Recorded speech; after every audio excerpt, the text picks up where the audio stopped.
Last we left off, you all escaped Durst Manor, some of you more battered and bruised than others.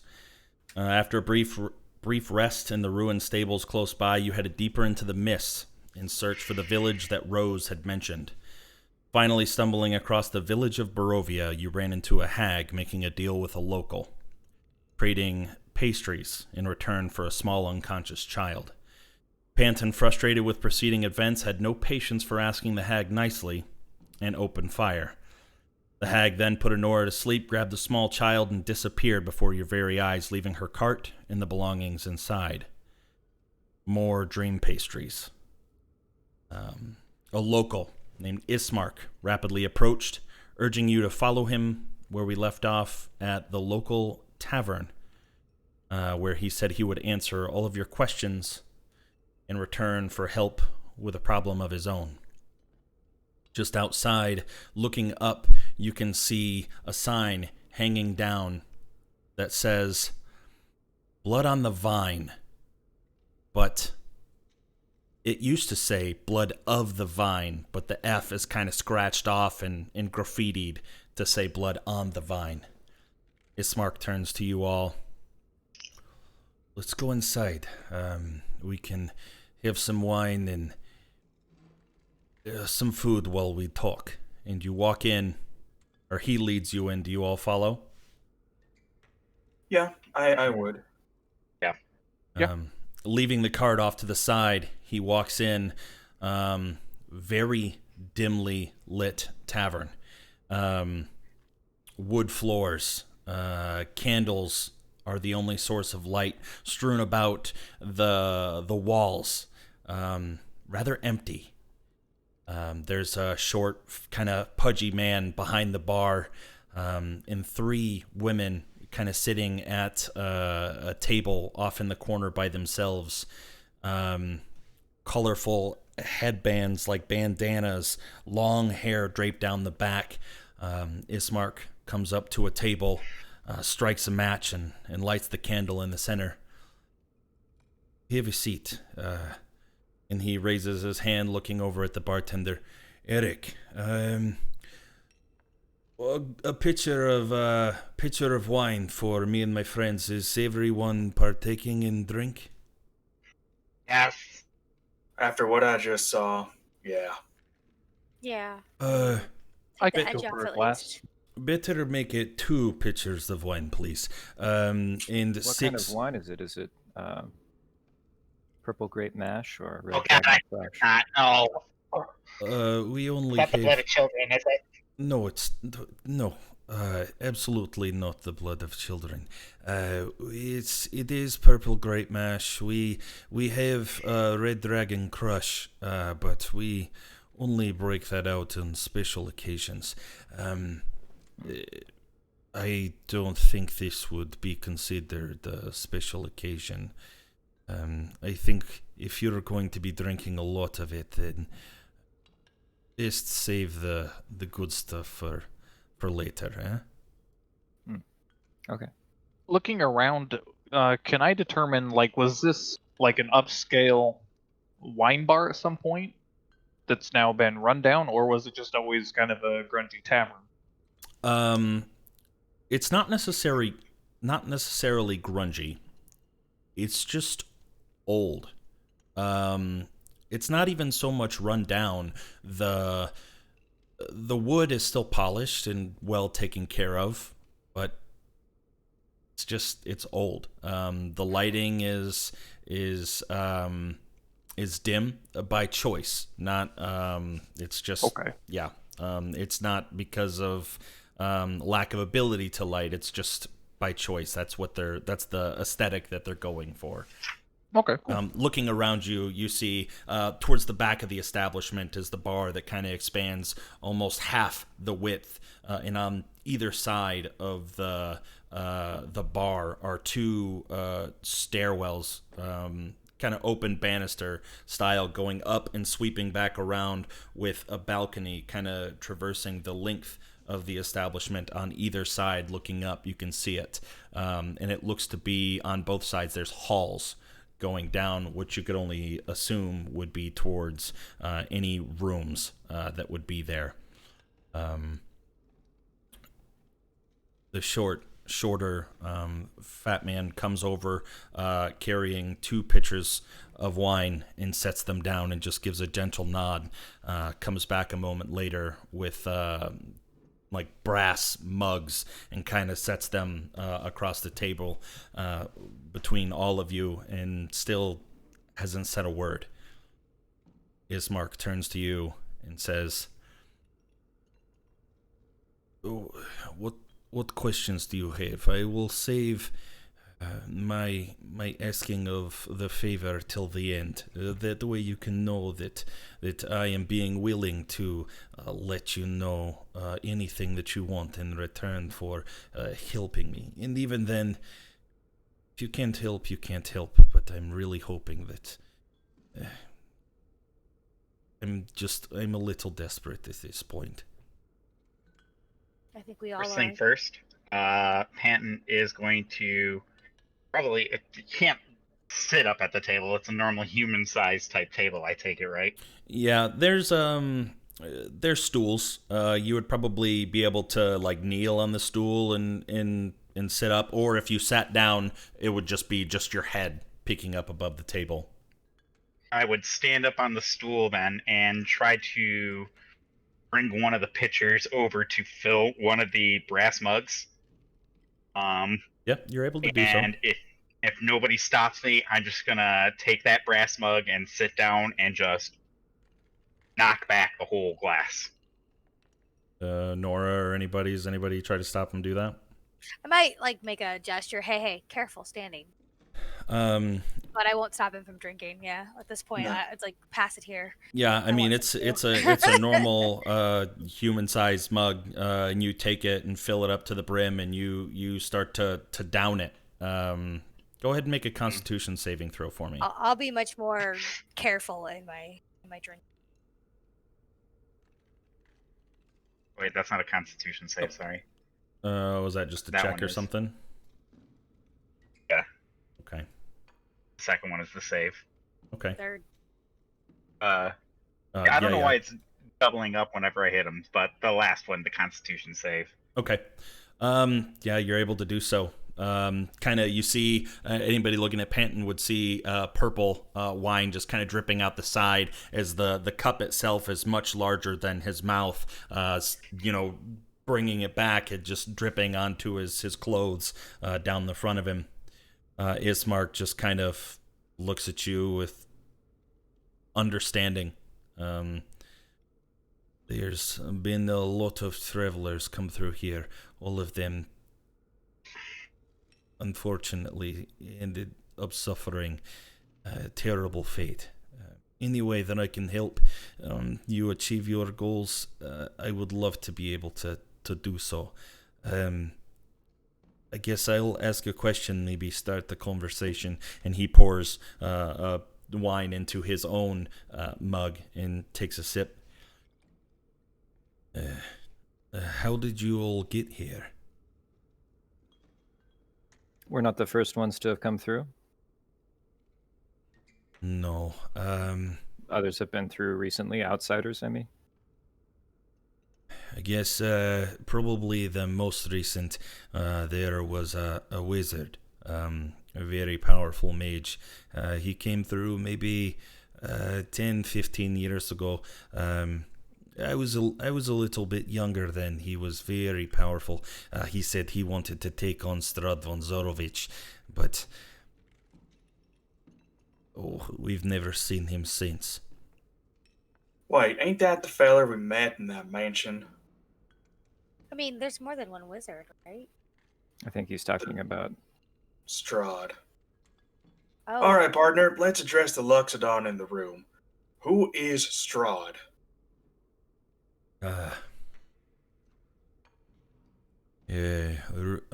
Legend has it he is the ancient. He is the land. He has been here. no! Like oh, that chant. No! Yes, that chant. Don't. What? What does that mean? What chant are you talking about? There were specters, and they were chanting that phrase. It just gave me shivers. We just came from Durst Manor, if that helps you. Pretty familiar. Most people that come through here entering from the east encounter such places you speak of. He precedes us all, and unfortunately he will probably outlive us all as well. And he gestures kind of up. There's a castle upon the cliffside. That is Castle Ravenloft. That is the home of Strahd. He is, at least to me, not to be trusted. My sister Irina, she's my adopted sister, I guess. My father, before he died, rescued her at a young age. She had memory issues, but Strahd, he's taken liking to her, and we just don't have the protection here in this small village. I guess I'm getting to my issue, but I'll still ask you questions. Strahd sends minions every other night, every week. Finally, they gave my father a heart attack. Okay, so we're looking for somebody called Ava, Madam Ava. Madam Ava. Do you know of such person? Nicodemus, you have the highest perception, right? 15, yep. Yeah. You notice, as Honora says that name, that the three women sitting off in the corner kind of turn their head ever so slightly, peering in your direction, but they don't make any moves. Yes, Madam Ava, she is near. Probably a day and a half travel west by the waterfall, by Sirpool. They have a little encampment there, all the Vistani that come and go. There's only one other encampment much further west. I haven't seen that one in person, but from what I've heard. But Madam Ava, she's normally at Sirpool. Right, now, back to my original question. What the hell is Strahd? He is a vampire. He sucks the life from all who oppose him. Ooh, that's gonna make Anderson lose a little color in his face. Do you mean that literally or figuratively? Both. I mean, look around. The drab, dreary nature of this village. I mean, the very sky we haven't seen through sunlight in my entire lifetime. You're saying that this Strahd person has enough power to control the sunlight? Some people say it's curse. Some people Wait, so say you're telling me we're facing a vampire without any sunlight? I am 33 years old and I haven't seen sunlight in my entire life. Looking up at the clouds, there's, light enough to be able to see, make it day, but, I haven't ever felt the warmth of the sun on my face. I've only heard tales from Vistani that come in telling us, I take it you don't know what the mist that surrounds this place is, do you? No, speaking of the Figured it was Vistani, they were our ticket in. Yeah, we were chorused here. We told us it would be gone a day. There are some Vistani who live only to see others suffer. Some like to mind their own business, come and go as they please. And he kind of leans in a little bit. Like those three over there. They're all right. They run this tavern. They You know, they're nice. Nice as one can be in these drab circumstances, you know. How long have these drab circumstances been going on?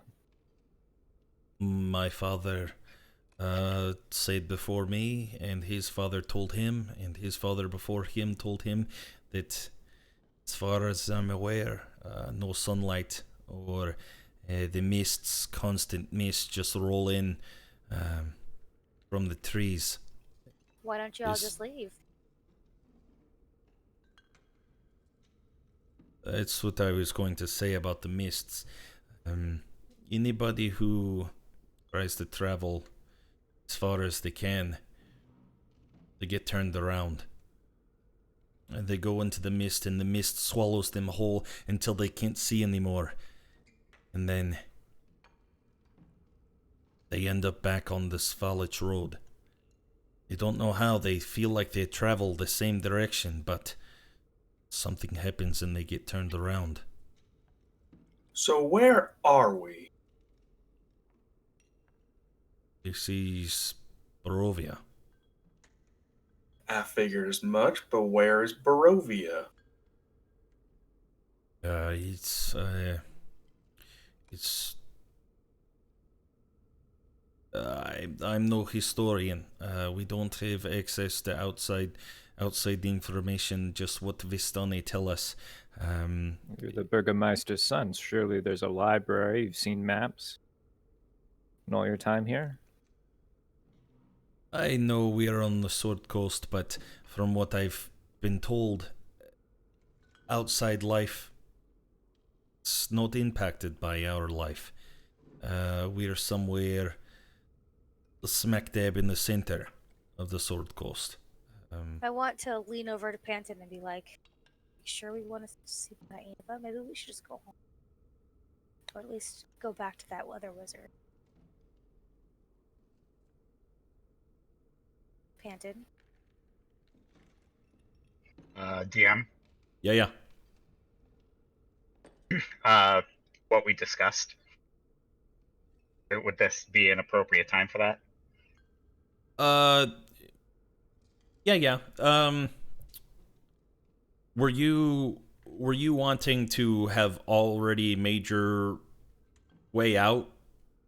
Like, so when she looked over to talk to you, she wouldn't see you, or is this something where you wanted to excuse you? Okay. Honora, you're listening to Ismark talk about Barovia and the mists, and him talking about how inescapable it seems to be. And as you kind of go to turn to the side and kind of put your arm on Panton and say, maybe we should get out of here, his chair is empty. So yeah, I'll start big gestures looking under the table. Panton, where'd you go? Did I see the direction he went? Nobody did. Yeah, everybody was so engrossed with listening to Ismark. Okay. And so then metagame, his stealth check was high enough to where nobody's passive perception would have seen it. Okay. So I'll stand up on the bench or stool and start yelling for him. Panton, it's not funny. Come on out. Where'd you go? Can I try to pick up on his scent? If that's possible. Yeah, if you want to make a perception check. You've been around him for a little bit. Do you have anything that you would be able to draw from immediately to try to gather his scent? Good question. Ask Honora. Honora, you got anything that belonged to Panton? I can track him, but I need something to reference. I mean, I'm carrying his sleeping bedroll. That should work. So I'll use the bedroll as a reference. Because I was carrying all your stuff. We talked about that earlier. If that's not the case, Panton, let me know. But that's fine. Yeah. So go ahead. I'll pull out his bedroll and be like, which one did he use? They look the same. I don't know. Here's both. Ira And then- will kind of lean down and put his hand over his head like this, and then Rigsby's still outside from last session, and have her kind of fly around the Okay. bar to see if he's Uh, gone outside at all. roll a perception check for your owl, and also roll a perception check with advantage for smelling, Atreus or Anderson. I want to run over to the bar and ask if there's a bathroom or an outhouse. Maybe he went to the bathroom. You run over to the bar, and the chubby man is cleaning a glass, and you ask him where the outhouse is, and he just kind of gestures. There's a small aisleway between the bar and the stairs that leads back to a door, and he just kind of nods his head out the back.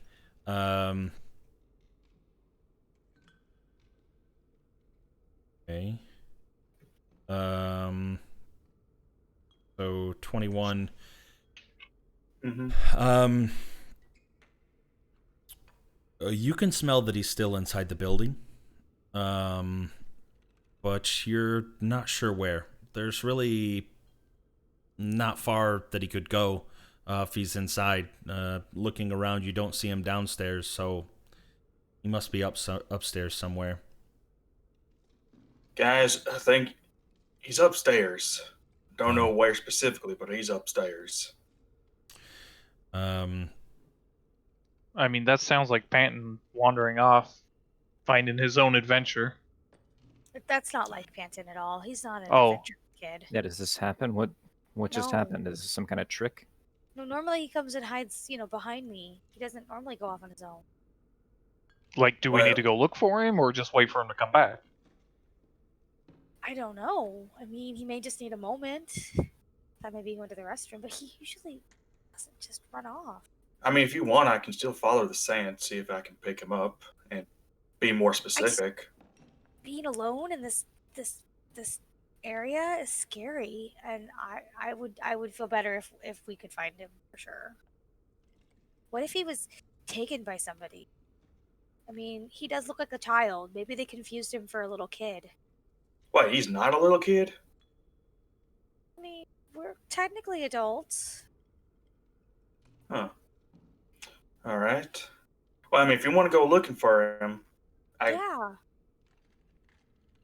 You see that she'll start to tear up a little bit. She's like, if something happens to him, you guys, if something happens to him, I don't know. Let's go find yeah, him. let's go look for him. Should one of us stay here with our friend, or?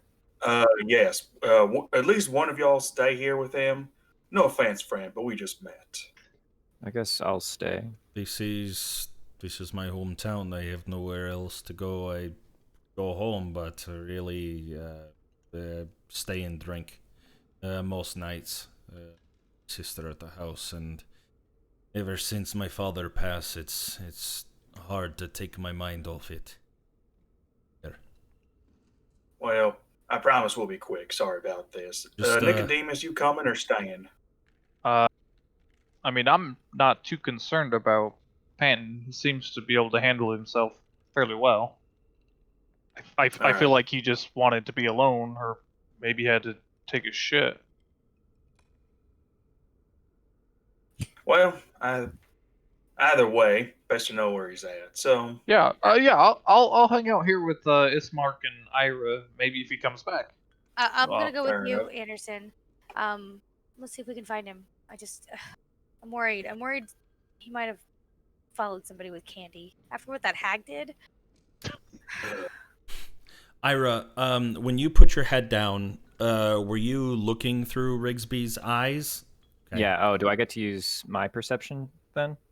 In that case, I don't know how that works. I'm not sure either. Okay. But yeah, I was. That was the idea. Okay.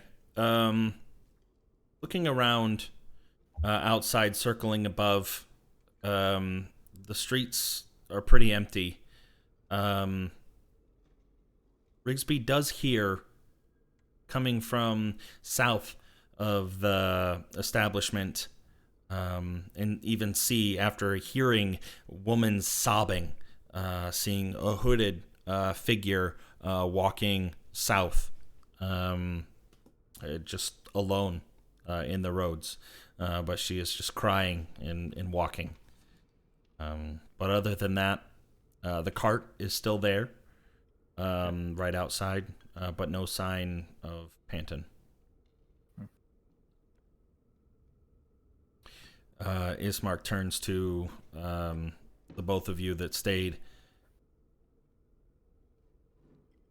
Can I offer you some food to go along with your wine?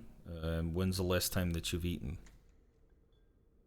I am pretty hungry. It's been a couple of hours. Yeah, I would like some food as long as it's. How do you get food here? Well, Is the land able to grow things without the sun? we, just like humans, our crops have adapted. They are not as big, but the ground still keeps its nutrients. We are able to grow. We do eat a lot of wolf, though. We have some wolf steak and roasted potatoes, if you would like. It's a little stringier than your normal beef, but it's still tasty if seasoned properly.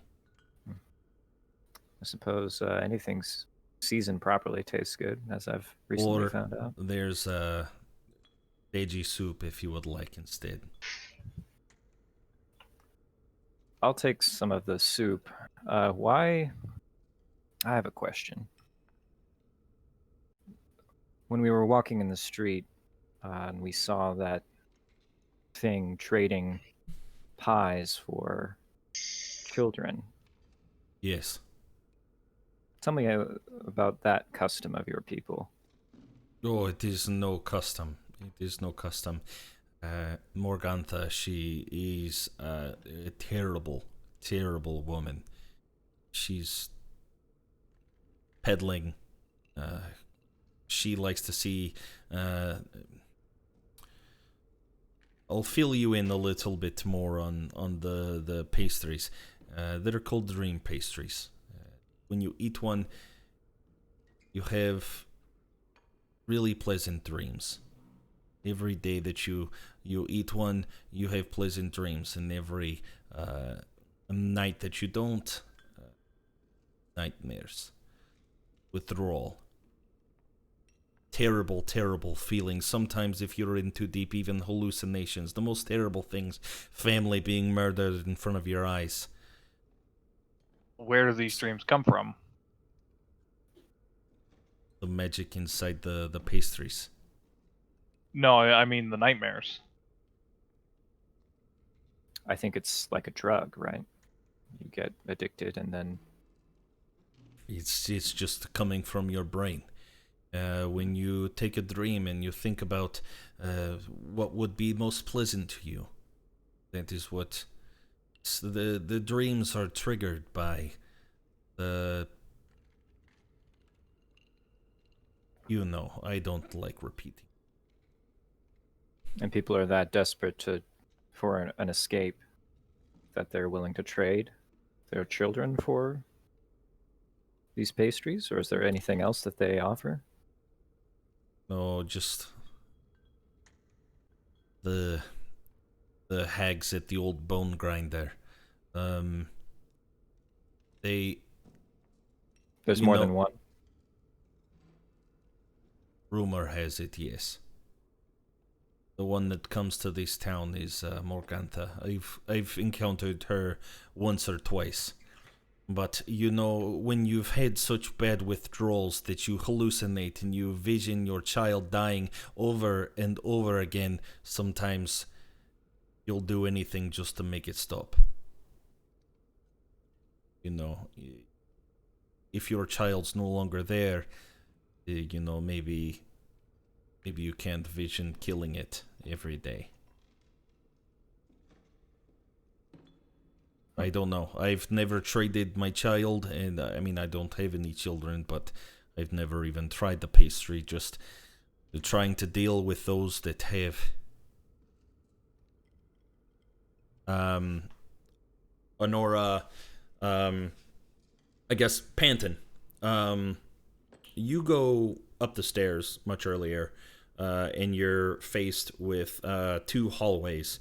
You come across the first one, and looking down it, you see 2 doors on the left-hand side. The right side of the hallway has kind of a slanting where the roof is coming to a top, kind of like in an attic refurbished to be like a room. And you see the doors on the left-hand side. Do you continue on, or do you go down that first hallway? The first hallway's on the right, you said? There is from the side that you took, the hallway would be on the right. The left is a balcony looking over into the bar itself.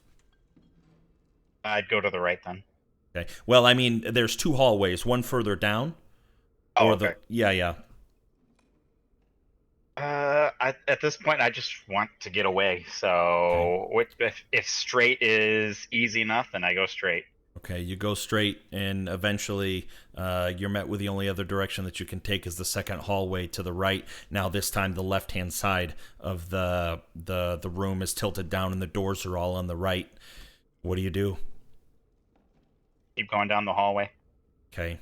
The hallway is probably only about 35 feet long.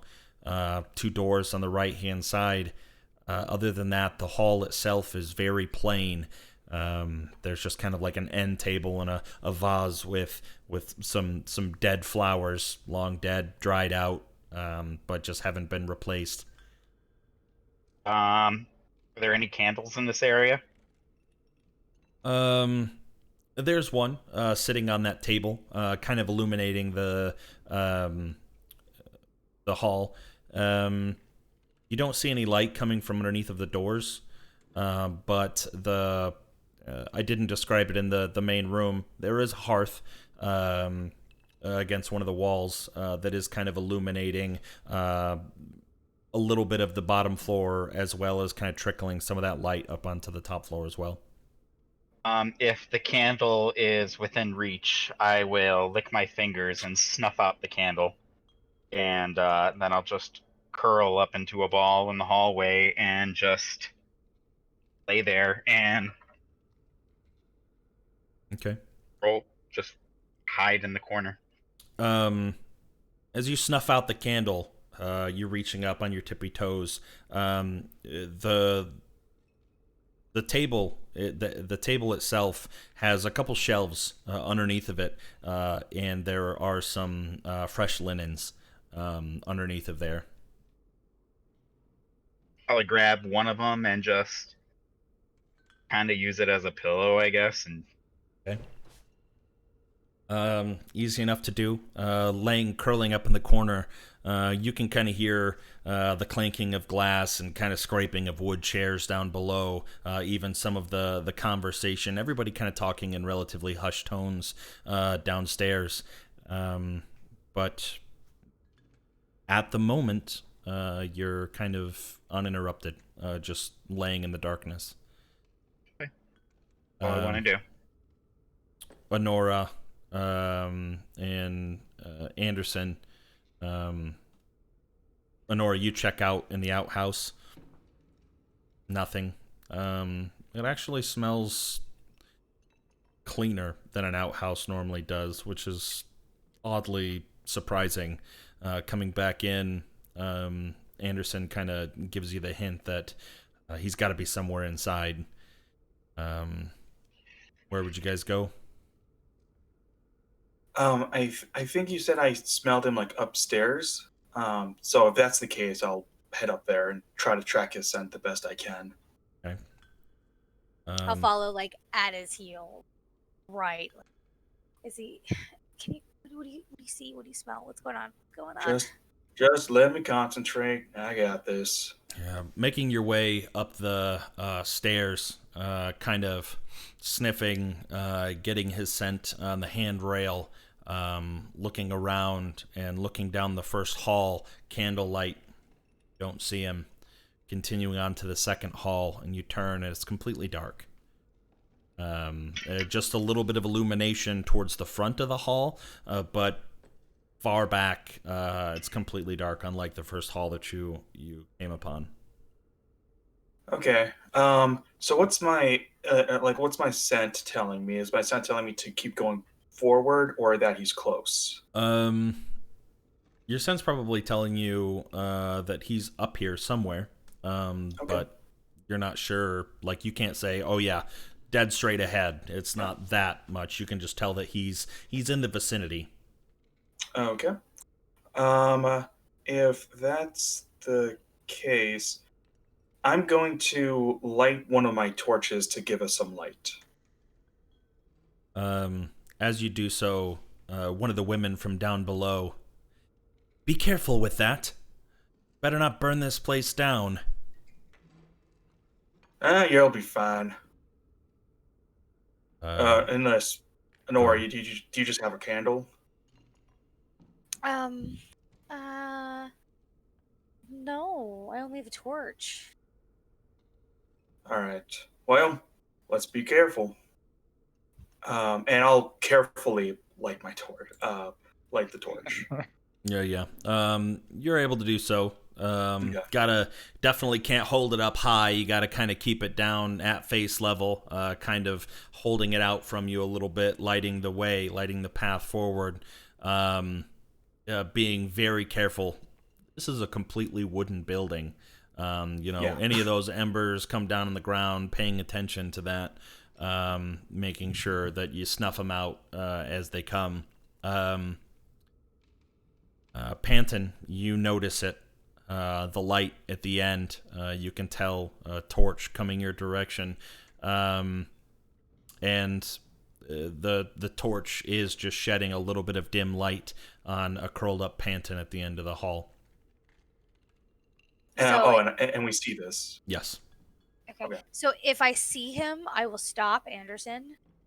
I'll be like, "Go back. I'll take care of this. Just go. I'll meet you downstairs in a little bit." All right. Just be careful. You take the torch with you? Yeah, no. I'll offer it. No. No? Okay. If she's not taking it, I'll snuff it out and go back downstairs. You're able to do so. Come back down to the table. Lenora. I'm just gonna feel along the wall and follow it till I'm, 10 feet away from him. Okay. I'll slide down the wall. I'll wait till he can. Can you hear me, Panton? Yeah, I can hear you. So I'll slide down the wall, and then I'll just start singing the lullaby that Mom used to sing to us when we were young. Kind of humming it, singing along, just in the dark, 10 feet away from Panton, just singing the lullaby. What does it sound like? Don't ask me to sing It's the most beautiful song you've ever heard. And if she sang it, we'd all cry right now. Row your boat. Good stuff. Moment of brevity. Panton, do you have any reaction to that? Or do you just continue to close your eyes and stay balled up? Yeah, just almost seeming like I hear it, and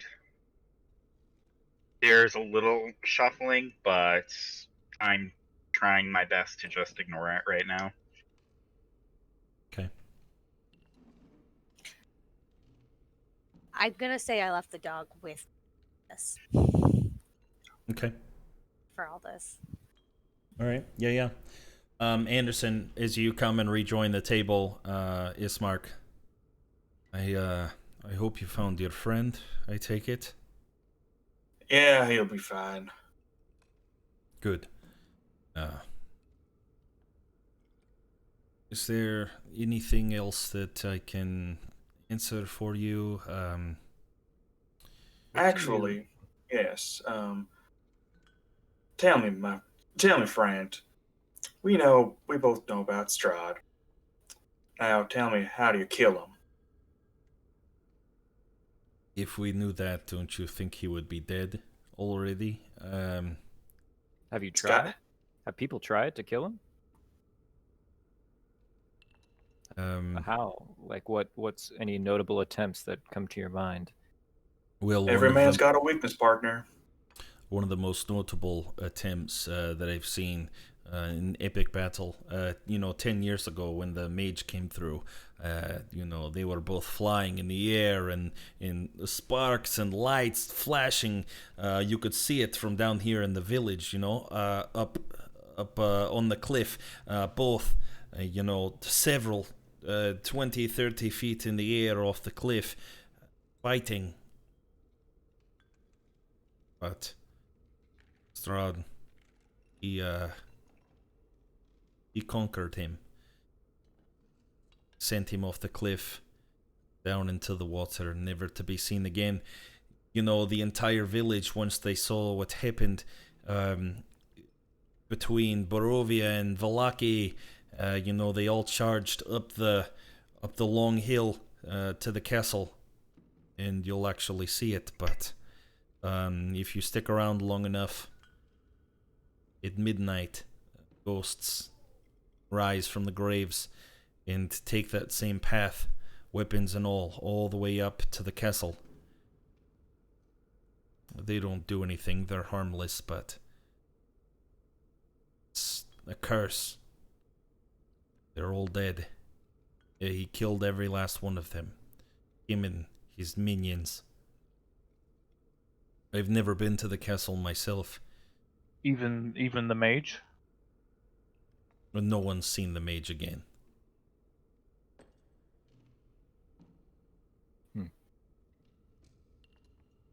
Come on, partner. There's I'm got to be surprised. something we can do.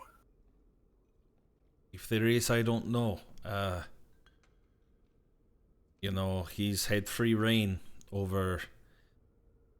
It's beyond, the old saying, he is the ancient, he is the land. He is as old as he is older than any living person here in Barovia, with probably the notable exception of Madame Eva. But, So Madame Eva is the next oldest person who would know the most about this place. yeah, Seeing she's, the people who's lived here, and from what I have heard, she is very powerful in her own right. Never one to challenge Strahd. Some call it weakness, other call it survival, but, I am not typically one to judge. I can just tell you that me personally, with what Strahd has tried to do to my sister, he beat her. it's very rude. So does that make her a vampire? No, she is not. She is not a vampire. But she does have the marks. They are old. Probably 2 weeks old, and she is still human. There are people that are turned into vampire, more like Spawn. They don't have same powers he does, of course, but I have been told that one must be killed during the biting. But I think he has romantic interest in my sister. She's a very beautiful woman. I say that out of love and family. I have no attraction to her myself, but she is a very beautiful woman, and I can see why Strahd would, want to take her for his own.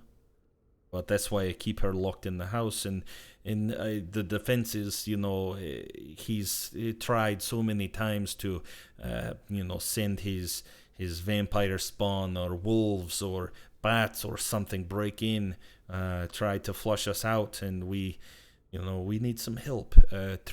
I need help transporting her to Vallaki. They have much bigger town, much stronger defenses. Their church is much more equipped.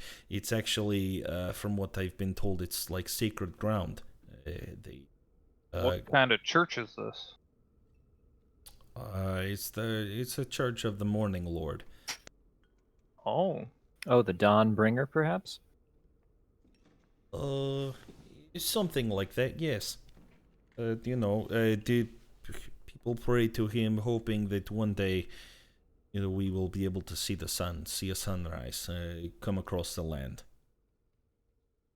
So you want us to Valaki play? and Go ahead. Barovia, Valaki and Barovia. Those are the two villages that surround the castle. Or are there Yes, more than that? there is, there are smaller establishments further out. There is. Sorry, my brain a little foggy. There is Kresk, all the way to the west. Very, very long travel to get to there. And then there people have the Wizard of Wines. They have their own little business. That's where we get all of our wine. But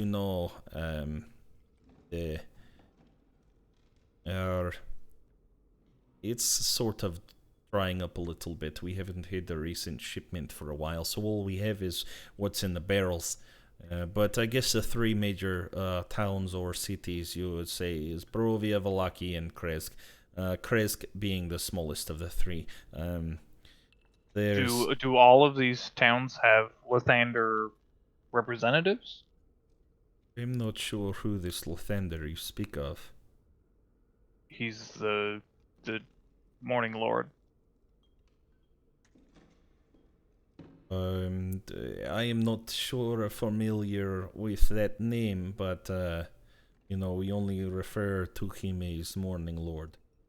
But if you pray to some god that's very similar, you'll fit right in. Maybe a little outsider, coming in and praying to the Morning Lord or the Lathander you speak of. Maybe it will bring some good. Who knows? I'll elbow Nicodemus a little bit, and it's like, or it could be blasphemy. I'll kind of guffaw at Ira and like it could be, but I don't think so. No, I don't think so either. It seems that they've developed in isolation. Yeah, but out of character, when they reference the Morning Lord, are they referencing Lathander or something completely separate? Something completely separate. Okay, interesting. Yeah. If Strahd is so powerful, why can't he just take Irina for himself? Why is he sending? He has to send these minions. He doesn't come himself. You said he came and bit her. Why didn't he just take her with him? He is human. I mean, I guess not really anymore, but I think he still has mental capacity and feelings and emotions. I think, in a roundabout way, he sends these minions and then he comes by afterwards and try to, save the day. Say, hey, I could take you away from all of this, this sadness. You could come live in the castle with me. And he tried to court her. So you said you keep your sister in a cage. No, not cage. Just keep her locked up in the house. You see, Okay. Sorry, when you said locked up, I assumed a cage. No, absolutely not. She is human. We don't lock humans in cage. But it sounds like being the companion of Strahd would be a pretty good prize. He's very powerful. He's the land. But he's also the cause of all this suffering. How does your sister feel? Have you talked to her about it? She is confused. She doesn't know what to do. He promised her things like, come with me and I will save all of your people and they will be protected by me, but he bite her then. How does that make sense? Take you up to the she doesn't trust him and I don't trust him. So let me see if I have this straight, partner. You want us to essentially babysit your sister with a psychopathic vampire after her? Oh, I will come with you. I'm going to, if you help me, I would come with you to Valaki. I would, of course, then have to travel back on my own. So there's lots of risk for me too. But I want, what's safe, best for my sister. She'll be safe I there. appreciate that, partner, and don't take this the wrong way, but if Strahd's as powerful as you say, and he just shows up, I mean, he's probably, by the sounds of it, he's going to kill us all. He, how you say, they have cat where you're from, right? I'm sure you know cats, right? Little creature, whisker tail. He's like cat. Cat out in barn, and he finds a mouse and he likes to play with it, right? Play games. Then he'll kill. Judging by the look of you, the color left in your face, still, you've only been here maybe 3 days tops. He's not done playing with you yet. So really, you're relatively safe. He likes the thrill of the hunt. He will not. Sometimes he gets bored. He comes down to town, cause some mayhem. Lots of times he'll do the thing here and there. But I think if you were to travel with me to Vallaki, I think that would make us all safe. Even with my sister, he would only look at it as more a challenge, right? When he is confident, he is cocky. He thinks he is. So you think invincible. he'll let us take her there? So that it's is- more of a challenge for him to get her? That is my hope. But do you So think that's what we it would feels stand like. a chance if he were to attack us?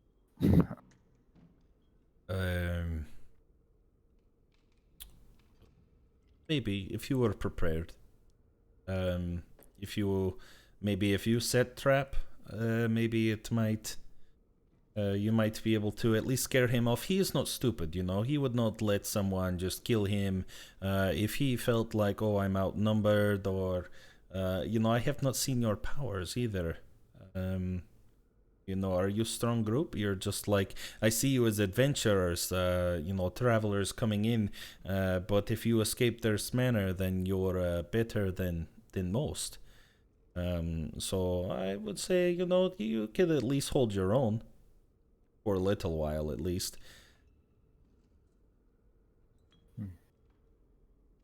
If we weren't an option, who would you seek help from? Is there anyone else?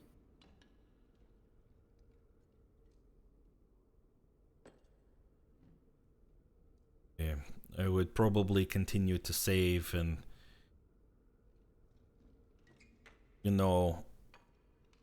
we used to use the Vistani. I'm not proud to say, but we used to send Vistani out. That's how it all started, actually, from what my father told me. They would send letter with Vistani out to town, cities nearby and say, please come help us, or please, this happened, try to save us, or we offer you riches beyond your wildest dreams. And we would lure people seeking fame and fortune. They would come, and none of them have succeeded. We sent messenger, or my father did before he passed, and tried to put note on front door. Leave it. We're too long gone. Come back when, pray for us. Come back when it's all said and done. What? Who do you pray to? The Morning Lord. But we pray to Morning Lord for years and years, and no prayers answered. So maybe it's not working. What else do we do? When did your father pass? Probably a week ago.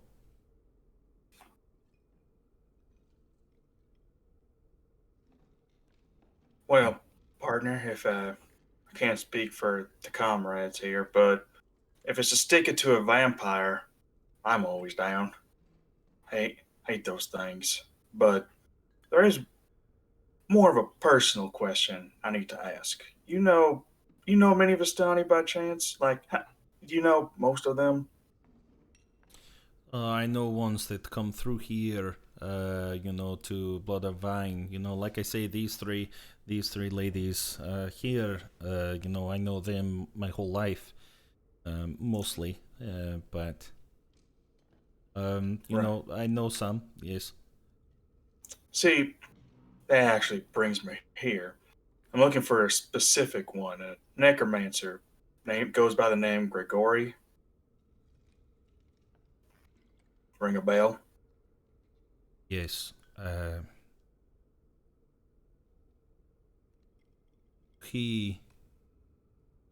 of the Vistani women come over as he says interrupting him.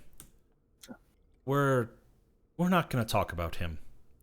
He has been banished, and he is a nuisance to the land. See, I disagree with you. I think we should talk about him.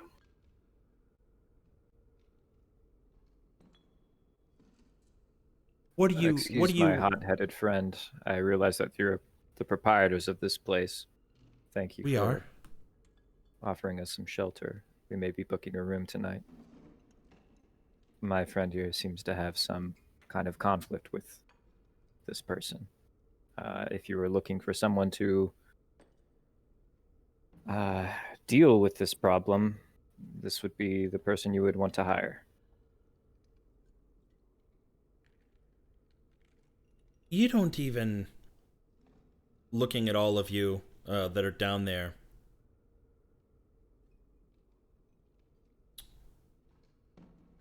Grigori might not be as powerful as Strahd, but he's certainly more powerful than any of you.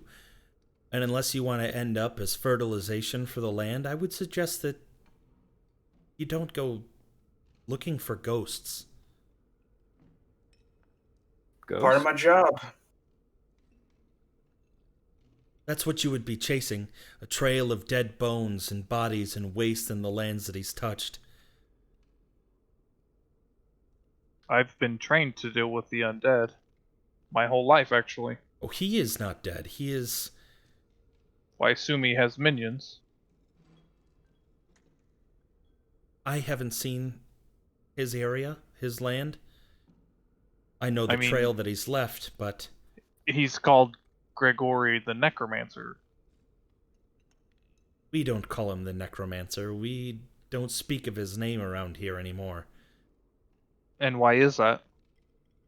He spoke out against Madame Ava and the way she was doing things, and he turned a very dark path. He killed several of our own. And raised his... He envied Strahd. He wanted to be like him. Some say he made a pact with a dark power that gave him his strength. Now he walks around. Strahd has his own zombies and creatures of the night. He leaves Grigori alone enough. They're not allies, but he leaves him alone. Not worth his time. What was it that Madame Ava and Gregory were feuding about? Grigori said that now he had power, that him and Madame Ava should try to vanquish Strahd. Keep the lands for themselves. Rule over it. And what corner of the land has Gregory eked out for himself? Somewhere southwest. You don't Like have... a day's travel? Oh, sorry, I didn't mean to move you guys. No problem. No, definitely not a day's travel. Gosh,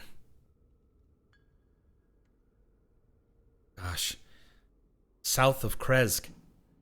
It's as far west as Barovia goes. South of even Yesterhill.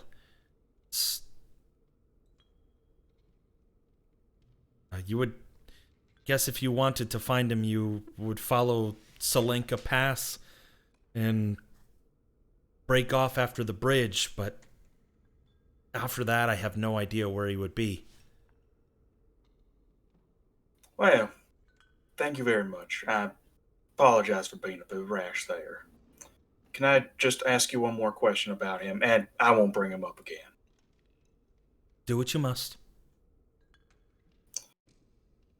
Any known weaknesses? Anything to get him emotional, brash?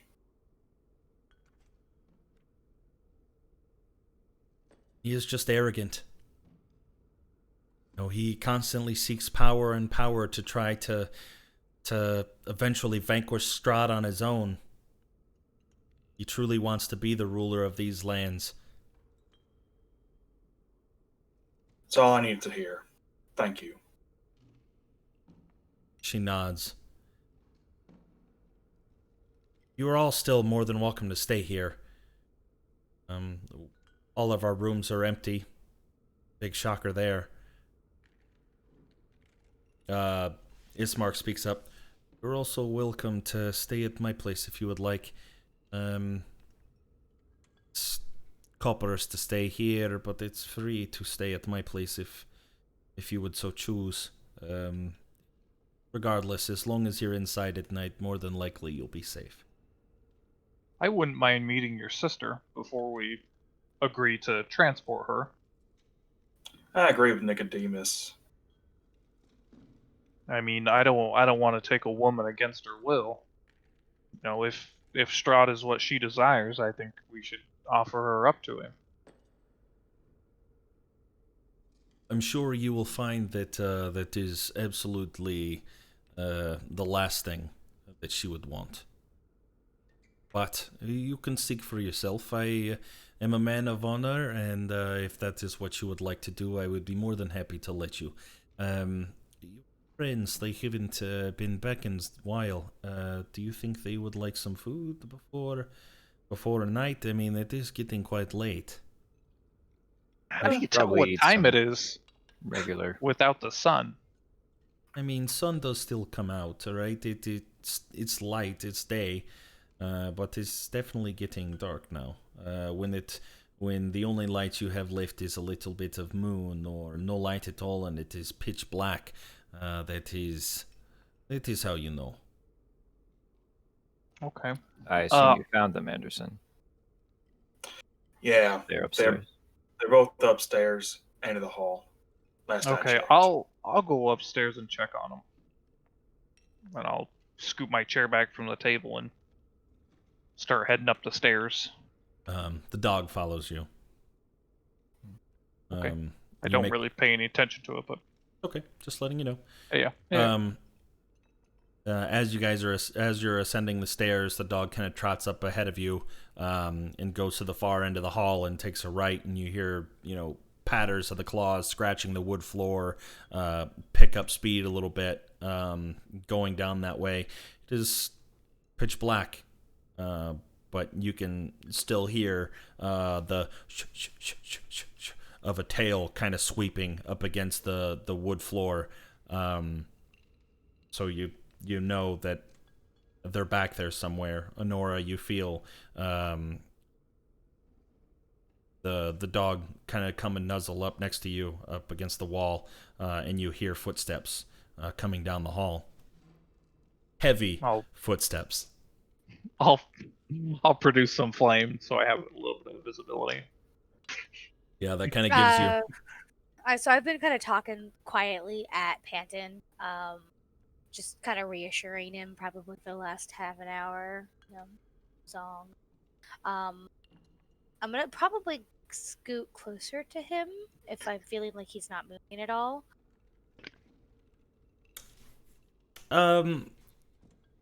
You can definitely tell that Panton's still alive. Yes, he's breathing he's not running. or shuffling. Yeah, he's just. He's not a pastry yet. Yeah, he hasn't turned into a pastry. Right. So yeah, it's one of those things where, I just wanted to get closer to him so that I could, rub his back a little bit and try to do the things that I know Mom would have done in this case when he's upset. Yeah.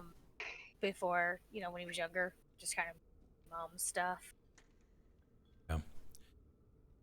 Nicodemus, you make your way down the hall, and see, Honora kind of sitting up next to Panton. He's kind of just resting up with his head on the folded up linens.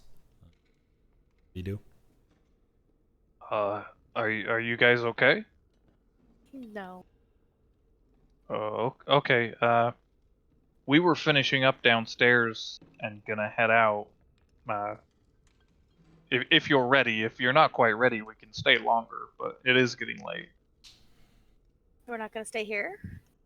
I think we decided to go stay at our new friend's house. He had some accommodations that were, he offered up freely. And you kind of missed a lot of the conversation, but we're gonna escort his sister across town. Potentially. I mean, We can okay. fill you in Yeah. tonight. Come on, Panton. I think it's time to go. I'm gonna try to nudge him to get up. I'll begrudgingly get up and not say a word and just follow behind. Okay, yeah, I'll turn around and start walking down the hallway.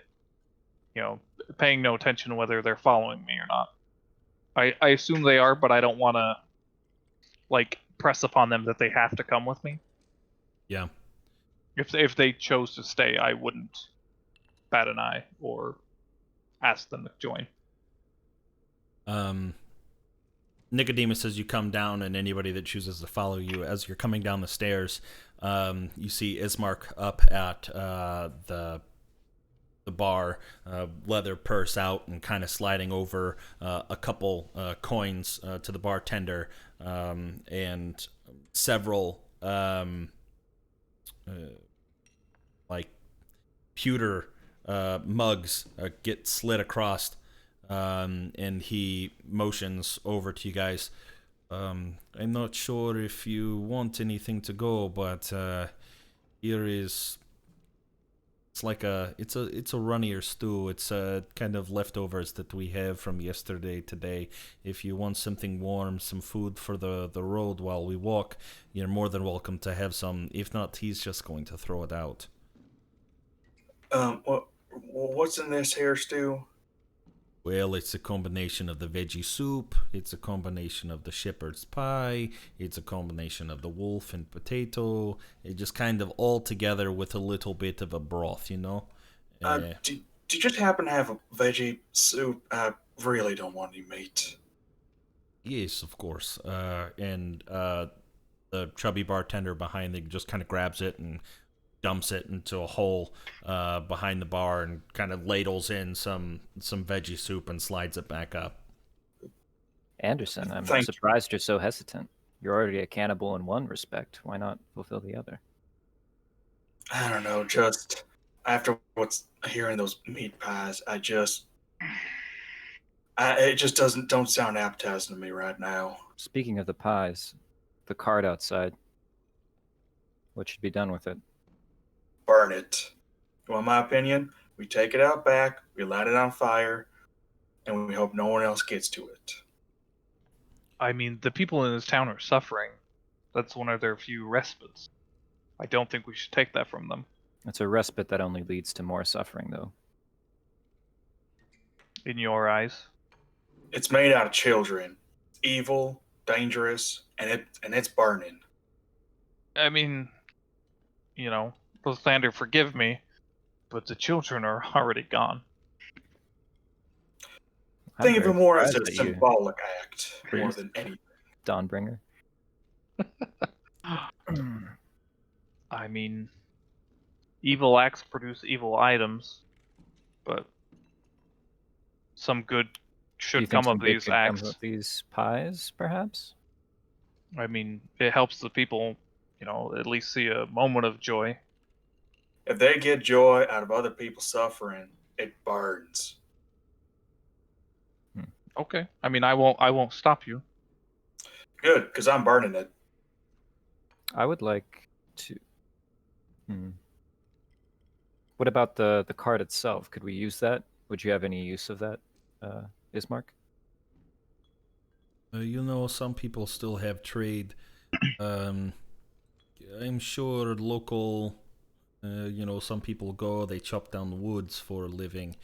They could repurpose it, or maybe even How just do you plan using... to get to? We sorry, have Yeah. staples. We have We staples could and put horse. your sister's cage on it. No, she doesn't live in cage. Wait, who's in a cage? No one. His sister's in a cage. cage. He keeps What? her locked up. Why would you keep anybody locked up? That's I would not keep terrible. anyone locked up unless they did something wrong. My sister has not done anything wrong. I'm not sure why you're being blasphemous right now. Why are you bold-faced lie? You told me you kept her locked up. I told you I kept her locked in the house. She is in the house to do as she pleases. It's an entire mansion where she gets to live and do whatever she wants. Excuse me, I'll take some of that vegetable soup too. And he just, as he's still continuing to yell at Nicodemus, he hands you the cup, reaches down and hands it to you. I thought I could trust you. You seem like reputable people. You tried to stop Morgantha. I thought, hey, these people, they know what they're doing. They have morals. And here you are saying, I don't know what brings you to say lie. I'm just confused of your motivation. To save my sister, I don't... there's no bigger thing than family. That is all I have left. My father dead. My sister is all I have left, and I don't want to see her gone at the hands of that evil man. Look, Okay. Nicodemus, we're gonna go see the sister. Let's Yeah. go investigate first.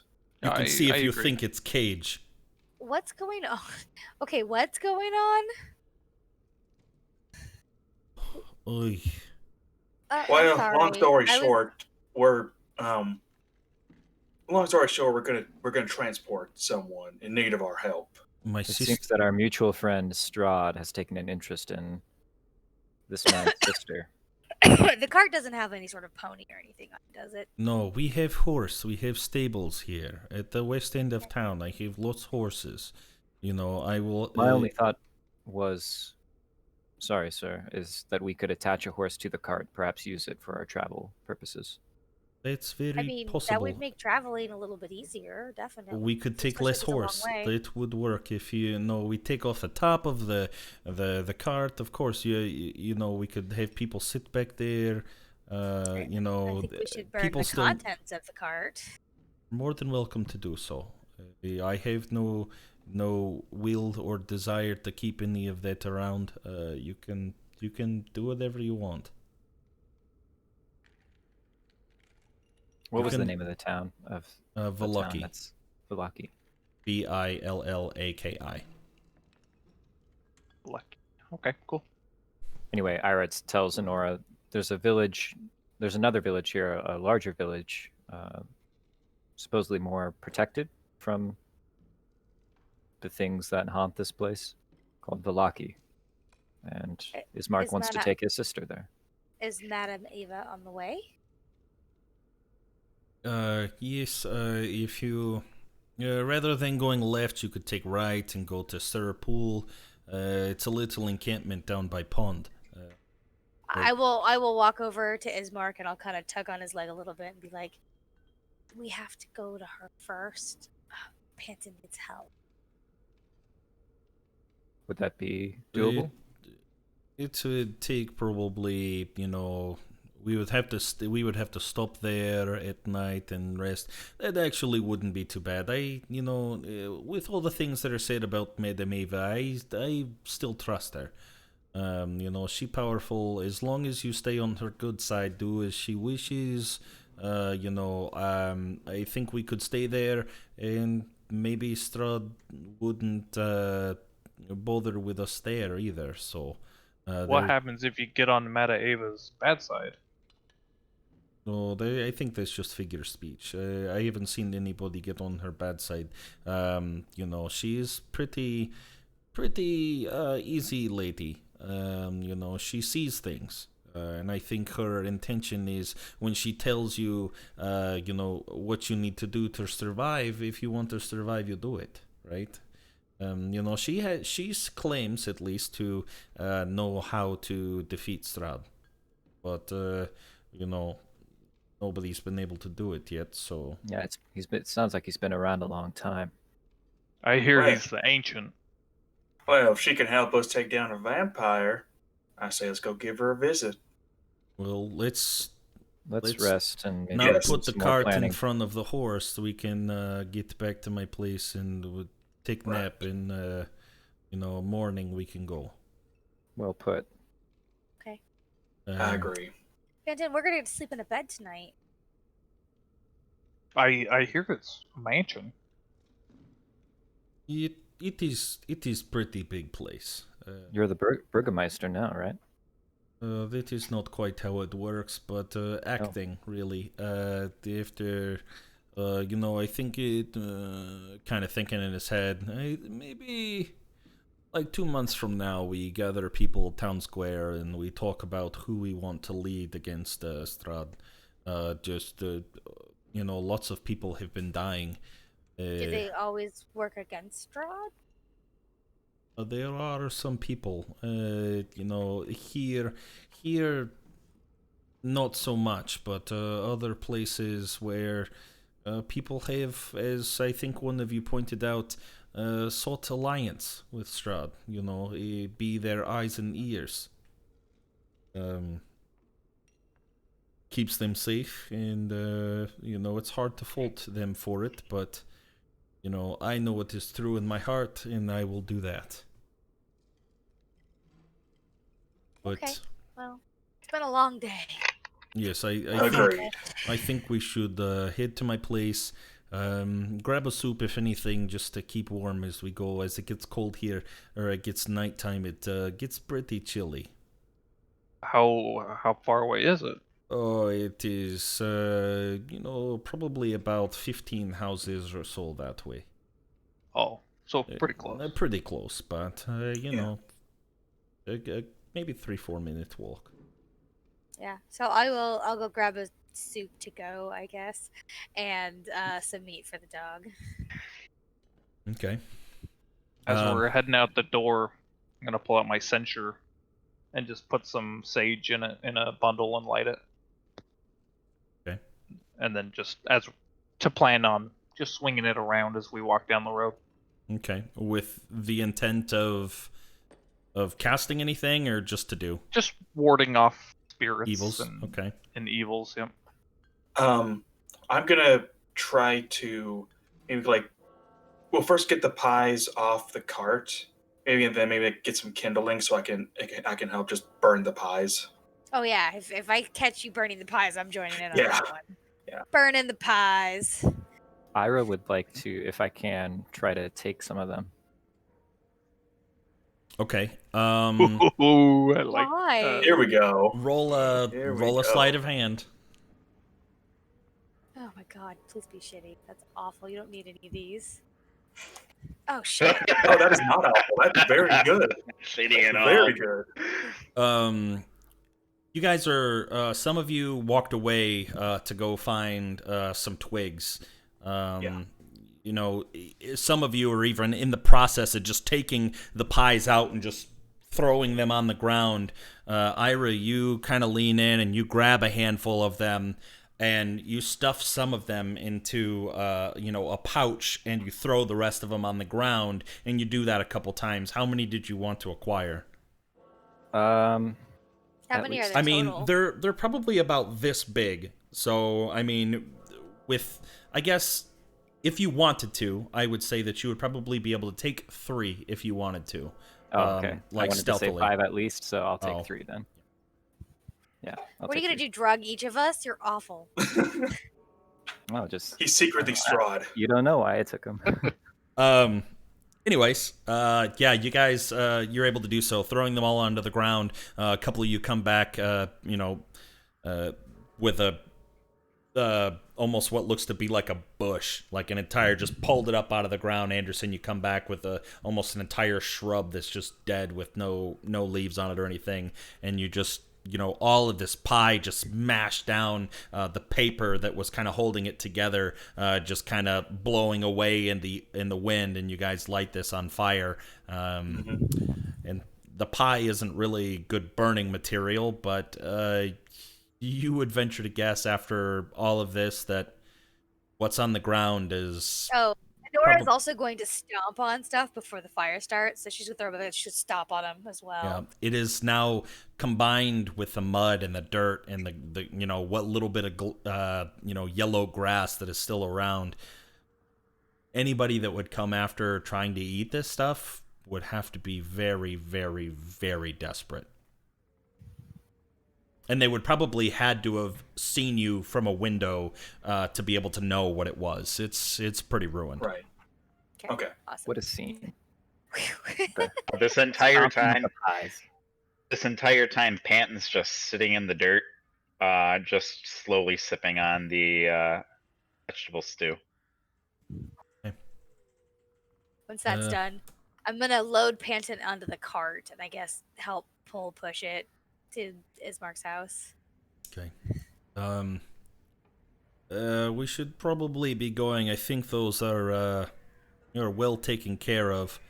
It's down this way, and you guys start heading south. You come to the, looking down where you came from, you can see where the original confrontation with Morgantha was, and you continue heading past that road, passing a lot of boarded up buildings on your left. The right. Go ahead. Yes, sir. Before we left, when I lit my censer, I wanted to kind of circle the fire of pies, Okay. and just say a few words. Okay. And I'll just swing my censer and be like, Lathander, hear me now. Farewell, illuminated ones, until we meet again. May you carry the sun in your hearts until then. Rest in peace. Anderson, are you helping me push the cart? Yeah, I think I would. Okay. Just to kind of appease While myself we're- for these dead children. Yeah. So while he's doing that, what was that thing about a cage?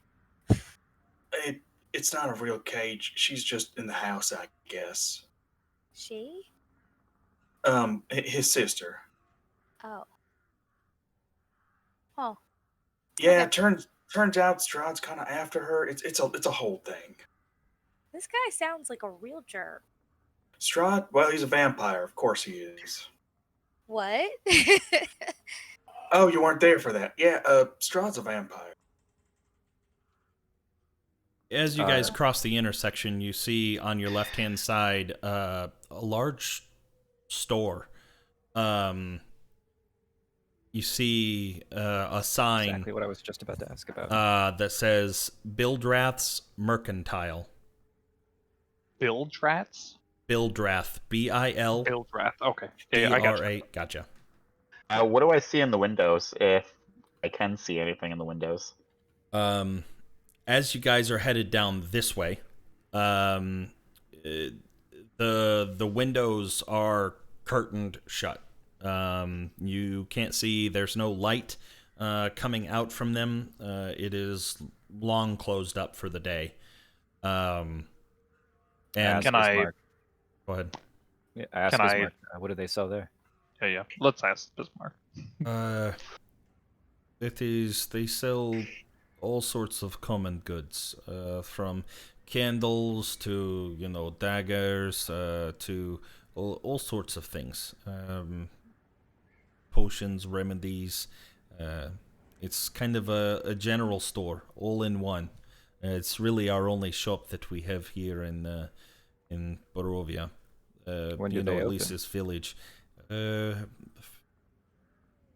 First light. As soon as they wake up. There's really no set time, but they normally wake up when the chickens crow. Do you have access to any equipment yourself? I have collected, some things. I'm not sure what you're looking for, but when we get to my place, you can look around, and if there's anything you're looking for in particular, I I can see if I can muster it up before we go. You're potentially doing me a huge favor. Least I could do is prepare you for the journey. Yeah. Do you have any men? Any of your fathers? Did your father have command of any kind of militia or? No, no sort of militia. It was just people. It was like a village watch. Everyone tried to keep eye on each other. We're like one big family. At least we try to be. You know, I walk around, check on people, mark X's on doors where people have been sick. But you know, we don't have powerful army or even rangers or things like that. But when we get to the place, you can have a look around. You can, if you think of something you need, I can see if we can get it for you. Is there anyone at the house besides you and your sister? Do you have servants or? My father's still there. We haven't been able to bury him yet. It's to Father Donovich. He's a very busy man, but we'll talk more when we get there. And you start to hear, all of you, as you're getting to about right here, you start to hear on your left-hand side coming from the house. You would recognize it, Ira, as the weeping of a woman, an elderly woman just crying, bawling her eyes out inside. And Ismark goes, "We should keep going." Who is that? Yeah, who is that?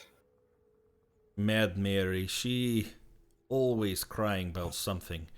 Now she says her daughter is missing and I haven't seen her. You want to talk about someone locking someone in a cage? She kept her daughter in an attic, She kept her locked up there, never see light of day. At least my sister has reign of whole house. Pam's gonna jump off the cart at that point, upon hearing Ismark say this, and run up to, you said Mad Mary was her name? Yes. She's not out. So, she's in the house. She's the crying. Oh, from okay, inside. gotcha. Yeah. Okay, never mind then. I thought she was out on the corner or something No, like that. she's Never mind then. she's inside the house. You can just hear her wailing from outside. Now, can I see like how it just seems like our friend here is very like biased towards her? Can I pick up on anything he might be over exaggerating? Roll an insight check. Sure thing. Insight. Okay. I also wanted to. Yeah.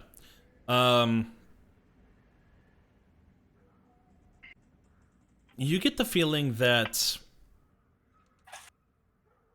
everything that he said before, he's been truthful. And even now, he's ringing true. But you feel like it's coming from a sense of just complete annoyance. He said that, the daughter was missing, and you believe that. But outside of that, everything that he said was true, but it's just his tone is coming from annoyance. And also a little bit of, he's not surprised that the daughter maybe ran away. If she was locked up in the attic the whole time, no wonder she's missing. Just a little confused. Your neighbor's daughter is missing, and you're worried about your sister being taken. No, you think it was Strahd, or? I think she was tired of living with, an overly controlling mother. She kept her locked in the attic the whole time. I'd go visit her, Mary, she lay downstairs in her bed and cry and weep about the sadness. And, she had a little stint on the pies, and I had to help, ease her off of them, but she always cry about something, and I would not be surprised if her daughter, she leave. And as he says that, he kind of stops in his tracks and looks back towards you, Honora, and then looking down from your face, looks at the dog. He did not connect with me until just now, but where did you find that dog? He was starving inside that terrible mansion. And he comes up and he crouches down and he grabs the collar and looks at the tag. This was Mary's daughter's dog. This is Lancelot. What was Mary's daughter's name? Gertruda.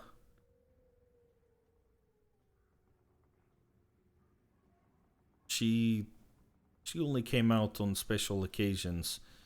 A couple of years ago we hold festival. Valaki likes to hold festivals all the time, and we thought maybe if all of Barovia decided to do festivals, celebrate Morning Lord, something make people happy, that we could bring about the light. But no, it didn't work, obviously. But Gertruda, she good girl from what I saw, but she's not quite all there. She's mentally developed like child, but she's little older. In her. We didn't see anybody with a dog. This was her dog, right? This was Gertrude's Well, to be dog. fair, we saw the dog in the same room as Strahd. Maybe it's Strahd's dog. I mean, you recognize the collar and everything, right? So this must be... No mistaking it. This has to be Mary's daughter's dog. I am not Maybe going we to... should... we should return Lancelot to this Mad Mary. He might be able to help us Maybe find it'll the bring- daughter, though. Well, maybe we should rest first, and maybe we can go over there in the morning. I think that How sounds... soon do you want to leave for Valaki? is... I've waited this long. We can leave when you're ready. You're doing me the favor. One day here, there, not really going to make that big of a difference in the grand scheme of things. We stop at Sir Pool, talk to Madame Ava. We can just feel it out. Whenever we're ready, we can go. Okay. All right. Yeah, that sounds like a plan. At least we need to rest tonight. I am. Sounds like a good plan, and we need to come up with a plan if we're going to help you out. As you're getting towards the end of the road, you see a mansion. It's definitely seen better days. Large iron fence surrounding the perimeter of it. The gate just kind of Like a slamming. like a tall fence, like a 6-7 foot fence. Probably about a 6-7 foot fence. It's iron, like wrought iron bars you can definitely see through. Right. Yeah. But not like a 4-foot fence. Right. Like right. this is a security fence. Yes, it's a security fence, but you see the door just kind of slamming as the lock not seeming to work, or the latch or whatever. You get closer and he kind of opens it up and props it open. As you guys walk through, you start to notice the grass right up around the mansion just beat down, muddy, dirty. The grass around this area is definitely already somewhat dead, barely alive as it is, but there's a path all the way around the perimeter of the house that's just footsteps, claw marks, paw marks, and you see scratches and burn marks all on the side of the boarded up windows. And you hear Ismark. After we suffer so many attacks from Strahd, I figured it's best to board it up, and it looks much better on the inside. He leads you up to Partner, the front door. I hope you're right. I kind of Maybe walk the last by. place that looked better on the inside. I walk by Nicodemus and I kind of roll my eyes and say, "Spacious cage." Well, as long as it's better than the Durst Mansion, I think we should be fine. I've never stayed in a place as bad as the Durst Mansion. I mean, Fair it looked enough. nice when we first entered there. It's turned True. terrible. And then as we're approaching the house, I'll open up my censer and hold up the censer. Say, Lathander, give me a sign, and I'll dump out the ashes and cast augury. As you're dumping the ashes, they scatter to the ground, and a cloud of the ashes just kind of wafts out. And looking down, you see an arrow, vaguely shaped, drawing towards the house. I'll turn to Ira and say, you know what the hell's going on with him? Who, Nicodemus? Yeah, I don't quite get it. I don't The either. hell's he doing? Oh, right now he's doing some kind of priestly ritual, I assume. You could ask him about it. That's a priestly ritual? Ugh. You don't like the smell of sage? No, I just never seen anything like this before. Not really a religious type. Ismark walks up to the door and kind of opens it up, and you can see the warmth, light, amply lit room kind of welcomes you all in. Do you proceed? Yeah. As you step into the house, the first room, a large foyer, a fireplace at the far wall, lit. You see pictures. Yes. Sorry, I should have addressed this sooner. The dog seemed to want to go to the house of the lady, or did the dog seem to want to follow me instead? It continued to follow you. Okay. Roll a... Is the dog a boy or... That's a lot. It's a boy. I mean, I was just wondering. Okay. You crouch down below. Yep, there's a peeper. Just for you, Nico. Yeah. Yes, it's Sorry. it's a boy dog. Okay. The dog. Roll an insight check or an animal handling check, Honora, to see how well you interpret something.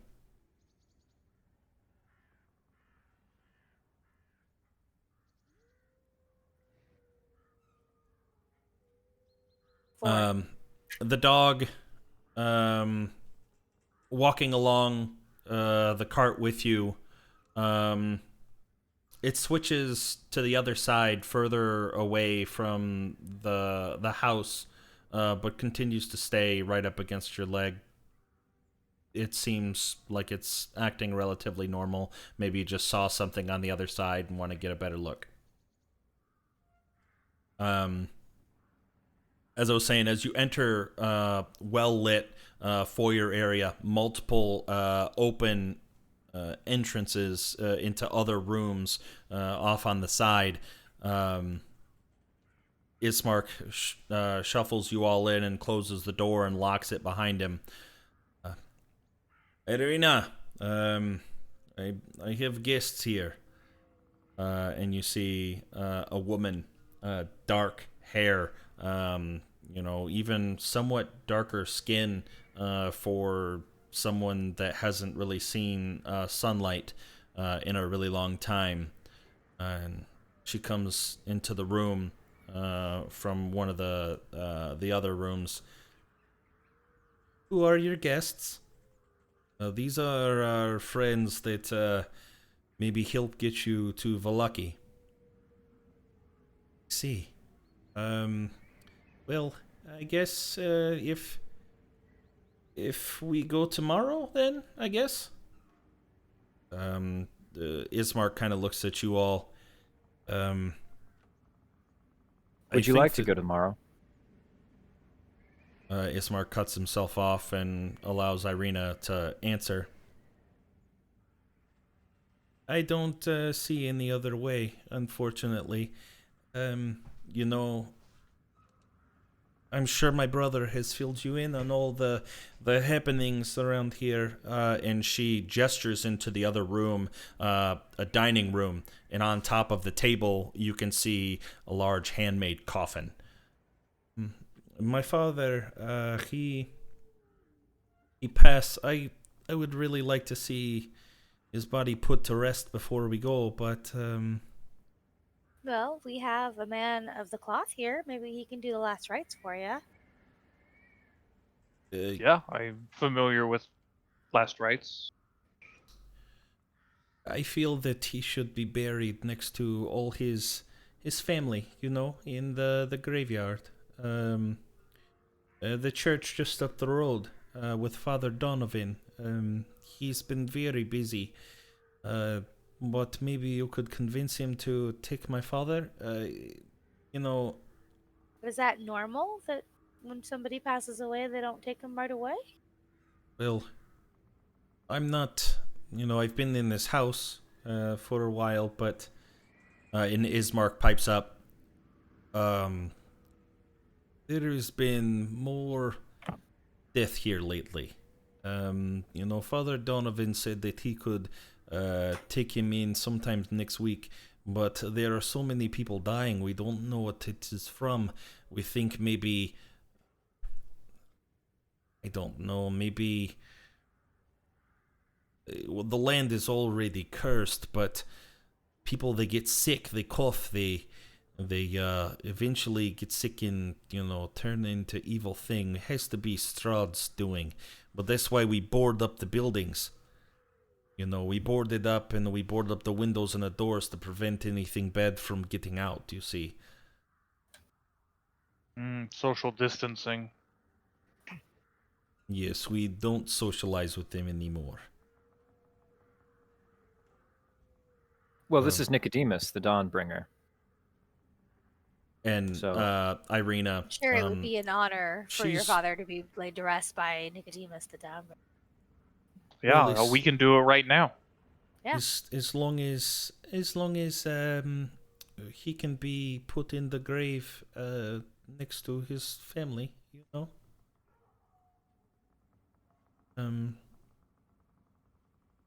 It's probably not too safe to go into the graveyard at night, though. Maybe first thing in the morning. I can wait. It's no big deal.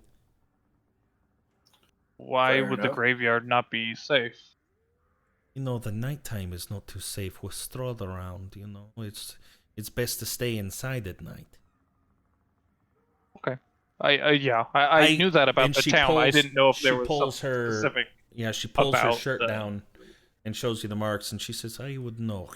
He's not a nice guy. He promises you all these sweet things, but he only wants something for himself."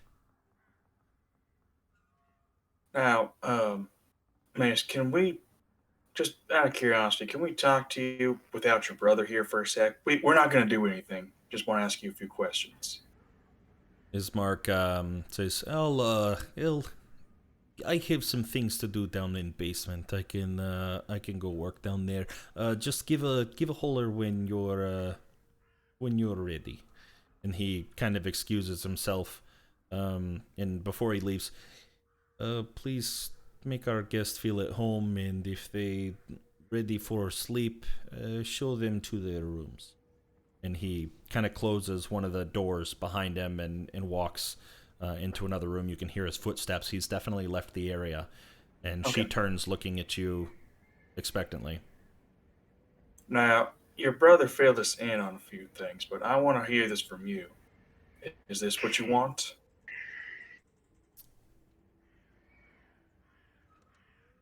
People who seem to surround themselves with me end up dead. I don't want to see anyone else end up like my father. Or the boy down the road. You know, we were Wait, out in the boy down the road? we were out in the field one night, and you know, that's part of the reason why I have to stay inside now. Uh, we were out in the field and we were drinking some wine, and wolves came and attacked him. They mauled him, and they left me all alone. They didn't touch me. And later I found out it was sent from Strahd. He is very possessive, you know. He seems to want me for himself, and anyone that surrounds themselves with me, my company, they end up dead. So I think it's best if I go to some place that has more protection. So if my brother thinks that's Valaki, he's a smart man. I will go. Beside the wolves, was there anything else that Strahd sent out against you? You see the house, you saw it coming up, you know, he sends his vampire spawn, and he sends wolves and you know, bats and all sorts of creatures of the night to come and attack the house. And you know, they don't ever try to truly break in, they just try to scare us. But I'm scared. I think it's probably best if go to some place that's has consecrated grounds, and maybe save us from even having undead evil be able to come to near us, you know? How often do these attacks happen? At least once a week, at least. When was the last attack? Probably 3-4 days ago when my father passed. Maybe it was a little bit longer, maybe 4 or 5 days ago. And how do you feel about Strahd? We don't know. Sometimes he promised things and it sounds like, you know, nothing else has worked. Maybe it would be good. I don't know. You know, he bite me and it hurt. You know, he didn't kill me, which for that I am grateful. I suppose with the man of his power, he definitely could, but he didn't. I'm confused. But I think, you know, with what's happened here, with my father pass, it's probably best with what Ismark say. No, just go to Valaki. Well, if you think that's for the best, we'll help you, or I will at least. I would very much appreciate that. I mean, it's on our way, so we're just gonna stop at Madame Ava's. We can accompany you until then. Thank you. I appreciate it. If there's any sort of accommodations that I can give to you tonight, be more than happy really to. Worn out. Is there any place we could sleep? Panton's her brother. This is Honora. That's Anderson. Hello. I'm Ira Minnick. Pleasure to and meet I'm you. Nicodemus, The Dawnbringer. the Dawnbringer. It's a pleasure to meet you all, really. And she looks at Honora and Panton. I can see the resemblance. You know, my brother and I, we're brothers, but we don't look the same because, you know, I'm adopted. But that doesn't mean we're not family. I can take you to your rooms if you would like. Can I? Do y'all have any just hard booze? Just something I can quickly slam down. I feel like I need it. And she just nods and walks into the other room and comes back with a large crystal glass and kind of hands it to you. There's an amber-colored liquid inside. It is what Ismark drinks when he's here by the fire, so I don't partake myself. I normally just drink wine if I am going to have anything, but maybe it's good. Well, I appreciate it. Do you have some kind of? You said there was a fireplace on this floor somewhere. There's yeah, you're kind of standing right in front of it. It's a large rectangle room and 4 rooms branching off from it. And at the end of, just to the right of the fireplace, a stairwell heading up. But yeah, the fireplace is warm in this room. Okay, so just a bed for the night. We've been through a lot in the last 48 hours. I Oh will, no, yawn. Yeah, I could go for a rest. Agreed. we'll escort you all to your rooms. And on the mantle above the fireplace, there are like little candle holders with the round base and just a candle sticking off the top with a little finger hole. She hands one to each of you and strikes a match and kind of lights each one of them and blows it out and follow me. And she walks up the stairs, leading you all to your bedrooms. We have many rooms here. You can each have your own room if you would like. How would you prefer? I mean, I wouldn't mind staying with somebody if somebody's okay with it. Painted and I'll stay together. We have 2 rooms that have 2 beds in it, but the rest of them only have 1 bed. Are they close by to each other at least? Oh yes, it's the entire top floor is just nothing but bedrooms. I can make sure I keep you guys all in the same wing. Where do you and your brother stay? And she points to the opposite direction. I stay in the room on the left. He stays in the room on the right. Most nights he stays in the basement for a long time.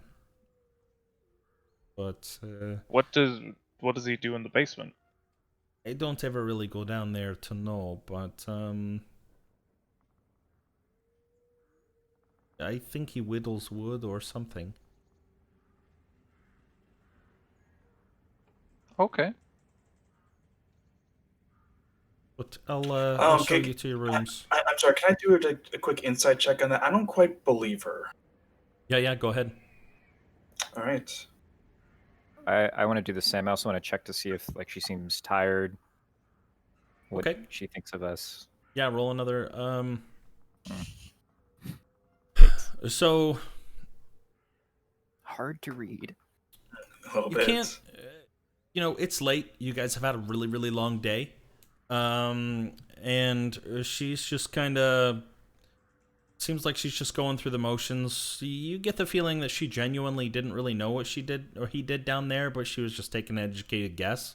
Could be right, could be wrong.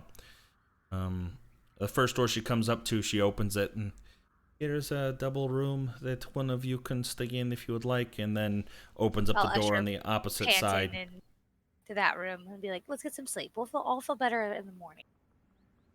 Here Come is on, the Peyton. other double room. Ira, I know it's kind of weird, but would you mind staying with me? You don't have to if you don't want to, but I would feel better about it.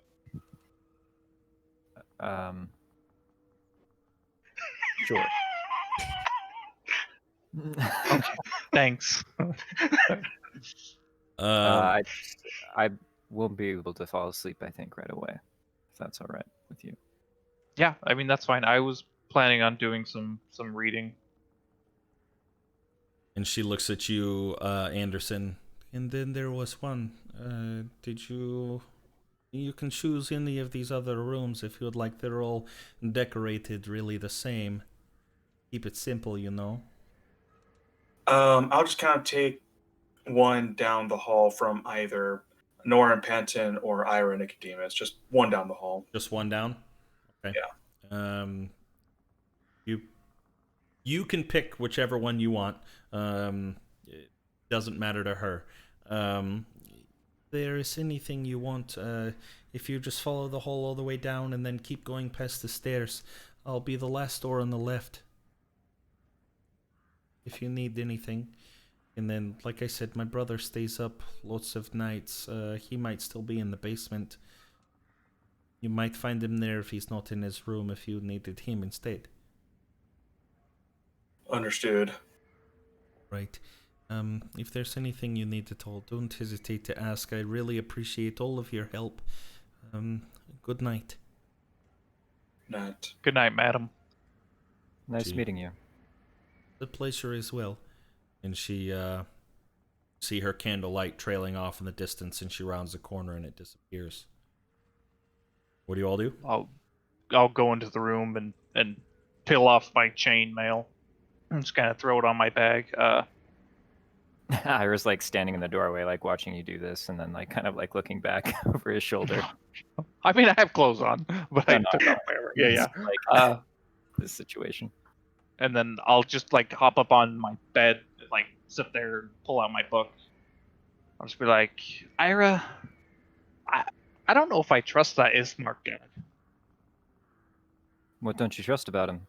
He just seems like shady. Like I feel like maybe we should go see what he's doing in the basement. Like it's really weird to just that he hangs out in the basement and his sister has no idea what he does down there. Ira smiles. I was actually thinking of finding him myself. Okay, Yeah, I mean, time before we go to sleep. worst case scenario, his sister kind of acted like we could go down. No, yeah, it seems like it's pretty open. My read on him, I'm interested that you think that way, but my read on him is that he seems more wholesome than anyone else we've met here so far. I mean, we've only met him and the hag.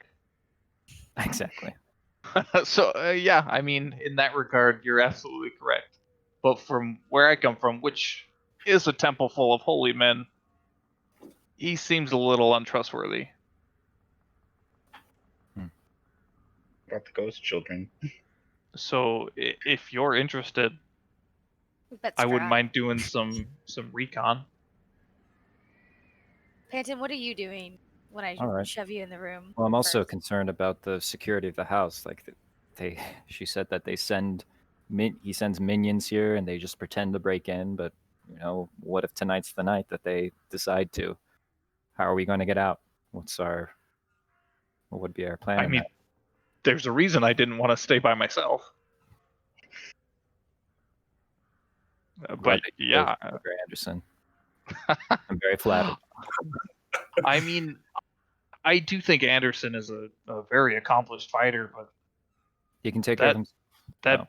That beast mode thing frightens me a little bit. I'm not sure at what level his carnal instincts take over. At what point am I going to be his next meal? He did avoid eating meat tonight. Well, once they have the taste of blood, I think that's how it goes anyways. Right. And if anyone's going to get eaten, it's going to be me, right? Are you being serious right now? Is there a sense of humor lurking underneath that face? I mean, I know I'm a bigger guy, but like, yeah, it was a joke. Like, I feel like I'm just bigger, right? Like, I'm in pretty good shape. You're in very good shape for this place. Certainly. Yeah. It serves you and the rest of us well. What are the rest of you doing? Go into my room, and I'm going to just check around, see if there's anything. I just want to make sure I'm not being watched or anything. Okay, give it an. How do you want to? How are you going about looking to make sure you're not being watched? I'm kind of just looking at the walls, making sure that there are no, holes where like the eyes and paintings. Are you moving the paintings? Are you? No. I'm just doing a general sweep. Then give me a perception check. Okay. Perception.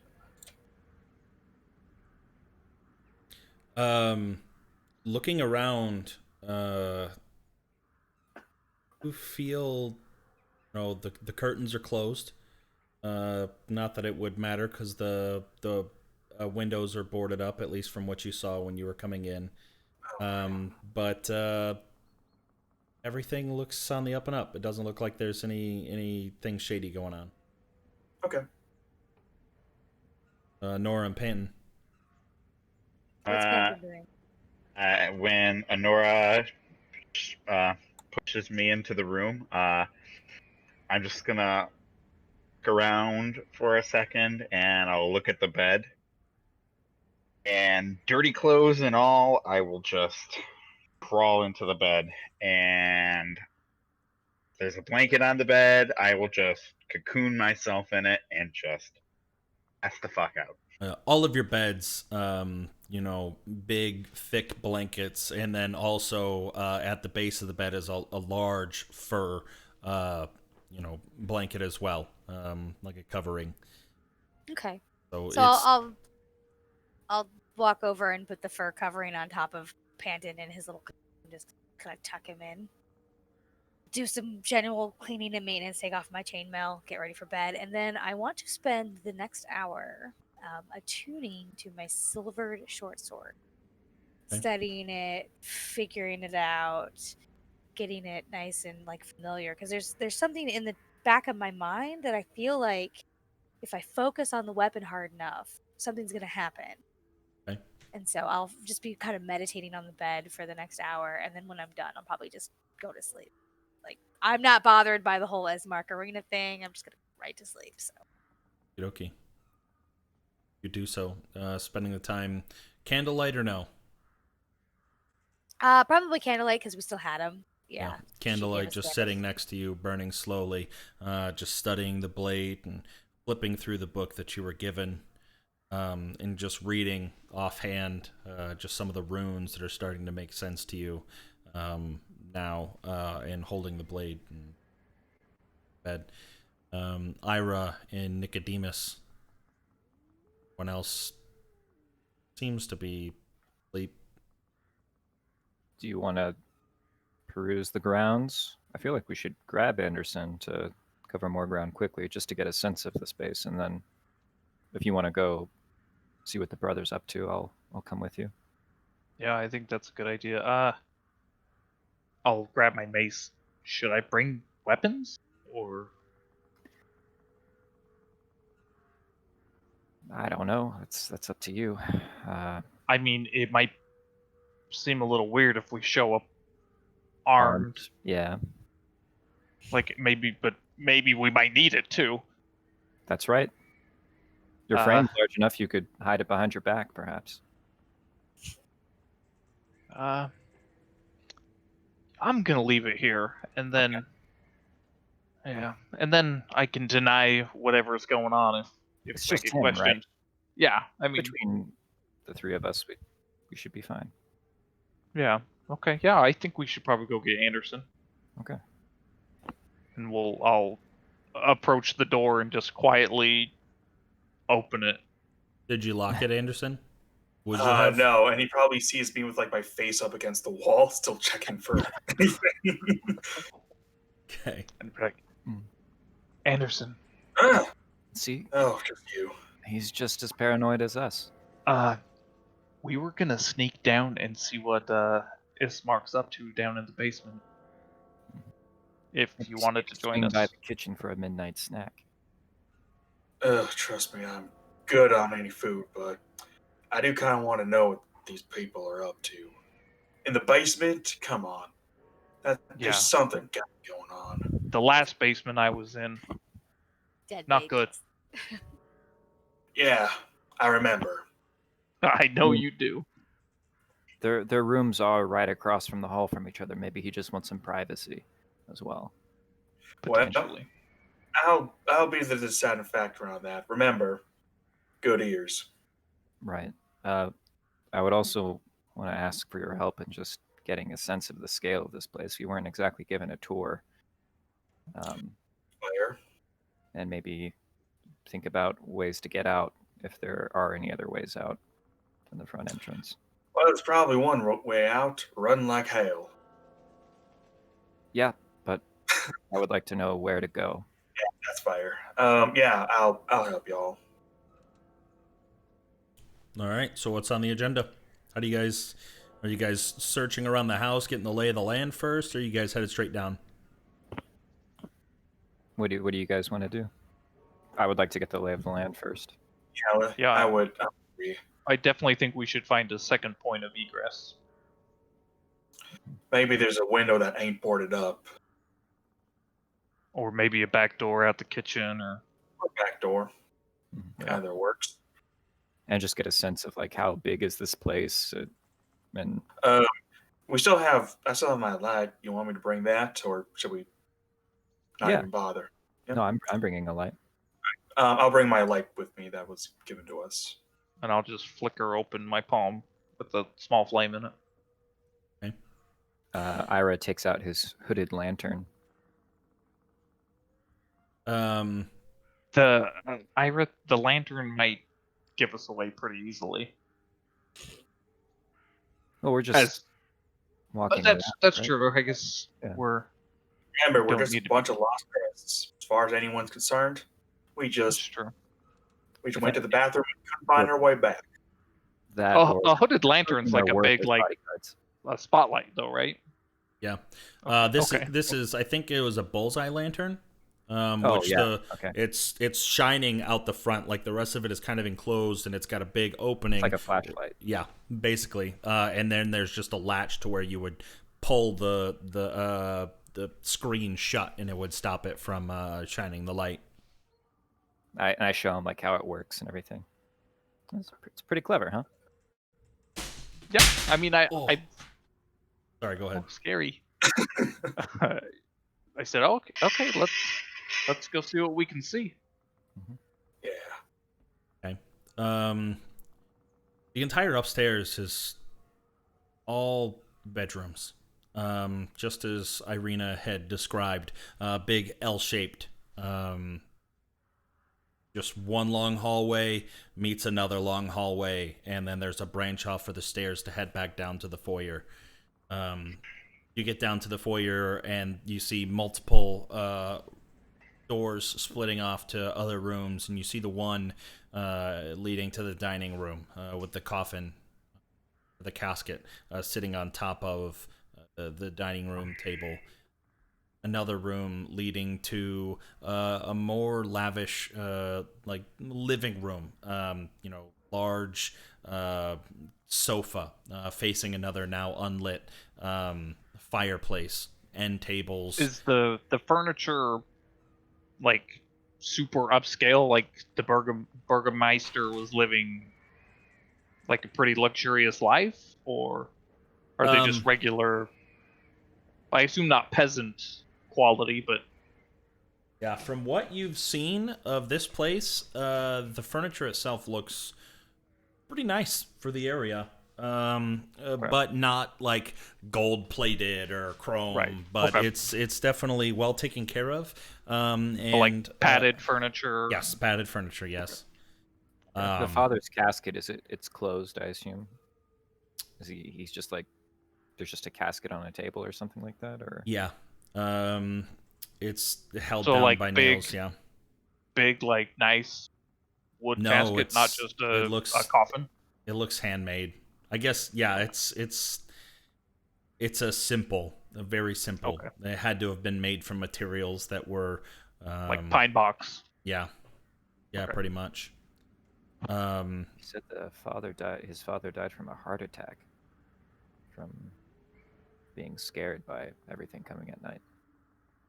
I mean, from what I hear, I don't blame him. You think that You don't saw think the claw marks along the side of the house. Right.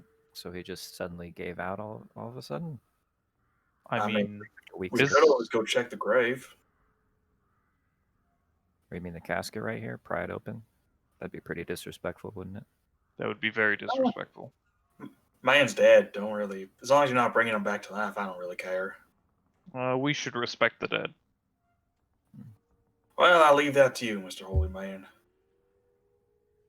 I mean, just as an individual, I feel like that's what's best.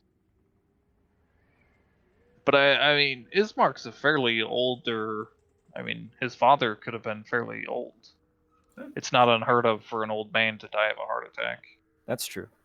That's true. Continuing to search around the house or mansion rather.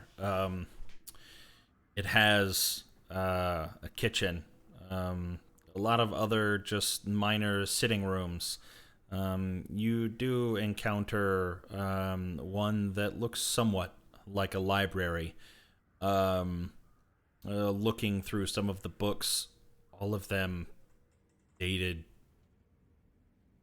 long time ago. Places, battles, people that you've never heard of in your lore or your history. Could I do like instead of like a full ritual cast of detect magic, do just like a quick and get just like a like radar pulse? Cast it as a non-ritual or something? Do you have any No, for still as a ritual, but not as like a 10-minute duration, just like as a one-time. I think we have the time if you really wanted to. I mean, I we're sitting don't. in the kitchen. Yeah, I definitely don't think it really works that way. It's the yeah, it would be your discretion. yeah. I think if you wanted to look for the anything magic in the place, I would say that you would have to use the 10 minutes. Okay. We can keep watch if you want. I mean, maybe we go back up to the room. Like, don't what have if? with you? Is what you're No, saying. I mean, I don't need anything to cast it. I just feel like it might cause some suspicion if we're just sitting here in the kitchen casting spells. If anybody comes to the kitchen, That's true. maybe you're just doing a holy ritual. That's We might find some other clues around the house if you could see. okay. If you guys can, You all start to hear creaking of footsteps coming from somewhere on kind of the same level that you're at, somewhere off behind you, not upstairs. And you hear the creaking of a door. Shut. And a brief moment later, you see Ismark walking through. And he kind of startles and, you guys are, Good evening. couldn't sleep? Yeah, after everything that you said about these constant attacks, we were just making sure that the place was secure. We'd be I got hungry. that too. You know, we have food left over from the inn. I bring it home sometimes in case Irina gets hungry. I'm not sure if she touched on it at all, but the place, you know, we haven't ever had anything break in. It's always just been outside beating, scraping, trying to... Even when they set it on fire, they always snuff it out before they leave. I was just getting ready up to bed. The kitchen is just through there. You're more than welcome to help yourself to anything. There's pots that you can put over the flame in the main foyer if you would like. We keep that fire going all night. Toss some logs on there before I go. Hey, partner, quick question before you go to bed. You know, we heard about all these attacks that go on. How good's like the security around the house, even the basement? I mean, they'd have to get all the way through the house just to get down to the basement. So I would say that the security in the basement is better than most places. But like I said, the house, we've never had anybody, even when Strahd sends minions, break into the house. They always stay on the outside. Quick question. Does he seem like nervous when I mentioned the basement? Rolls cucumber. All right. I mean, you can roll an insight check if you want, but I'm giving you that information freely. Okay, I'll just go ahead and roll the insight check because... Or yeah, insight, that's what I meant. Yeah, I want to see how sketchy this guy is. Yeah. You believe him. Okay. He sounds like he's telling the truth, that there's no exit down there and that's probably the safest place. And you mentioning basement didn't, when he left, he said that's where he would be. And even he said that, when you were done, if you needed him, you could find him there. Sure. So. Okay. Well, thank you, partner. Just wanted to inquire. Not a So problem. what's in the basement? It's. I'll just show you. It would be easier if I just show you. Okay. And he leads you down into the basement. And there's a tiny wood stove down there putting off a little bit of light. And you can see a workbench on the far side. And on top of it, as weird as it might seem, you see toys. And he walks up to it, and one of them looks very familiar to you as Anderson, as the one that Thorn was playing with in Durst Manor. He goes, we have a famous toy maker. He lives in Vallaki. His name is Blinksy. Gadolf Blinksy. And he creates toys. And, I have acquired a few of them, whether it's from myself or, the Vistani. If they travel, I buy them from them. And I have been trying to recreate them best I can and give them to the children, for at least some sort of joy. A lot of children scared that their parents might trade them to the Hag. I don't blame them, so, when I make my rounds, it helps keeps my mind off of all the bad things, and I just want to, I understand some of the toys are little scary, but the children around here, they like them. Am I seeing anything else down here, or just kind of a small room with a workbench? Lots of stove? Storage. There's some busted up furniture. There's a wardrobe, clothes leaning up or standing up against one of the walls. But it just kind of looks like a lot of people's unfinished basements, just kind of a catch-all for random shit. Okay. What kind of clothes are they? Like any uniforms? Or... You'd have to go over and open it up. Oh, they're inside. Yeah, it's a closed wardrobe. No, I mean I'm not. But and you don't even necessarily know that there's clothes in it. It's just, it's just it's a wardrobe. cabinet. Okay. Yeah. I go inspect some of his handiwork, and how's he doing? He's doing okay. It doesn't have all the functionality of the other toys like Blinksy does, but from a visual, he's probably about a 6 or a 7 from visuals and paints and things like that. It looks the same, but you can definitely tell that it doesn't function. The mechanisms aren't as smooth, and some of them not existent at all.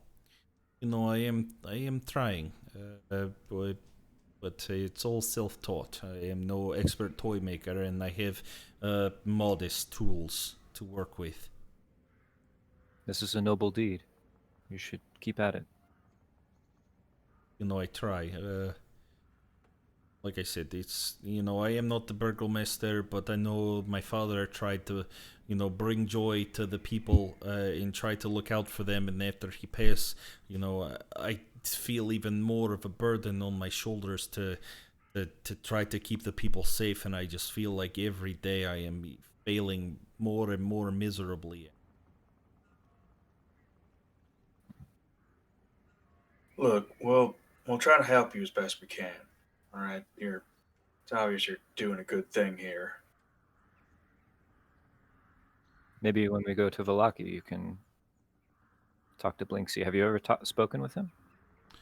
Yes, Ben? I have spoken with him once or twice. I go in, I buy his toys. I told him once that I was trying to create them, and he just kind of laughed. And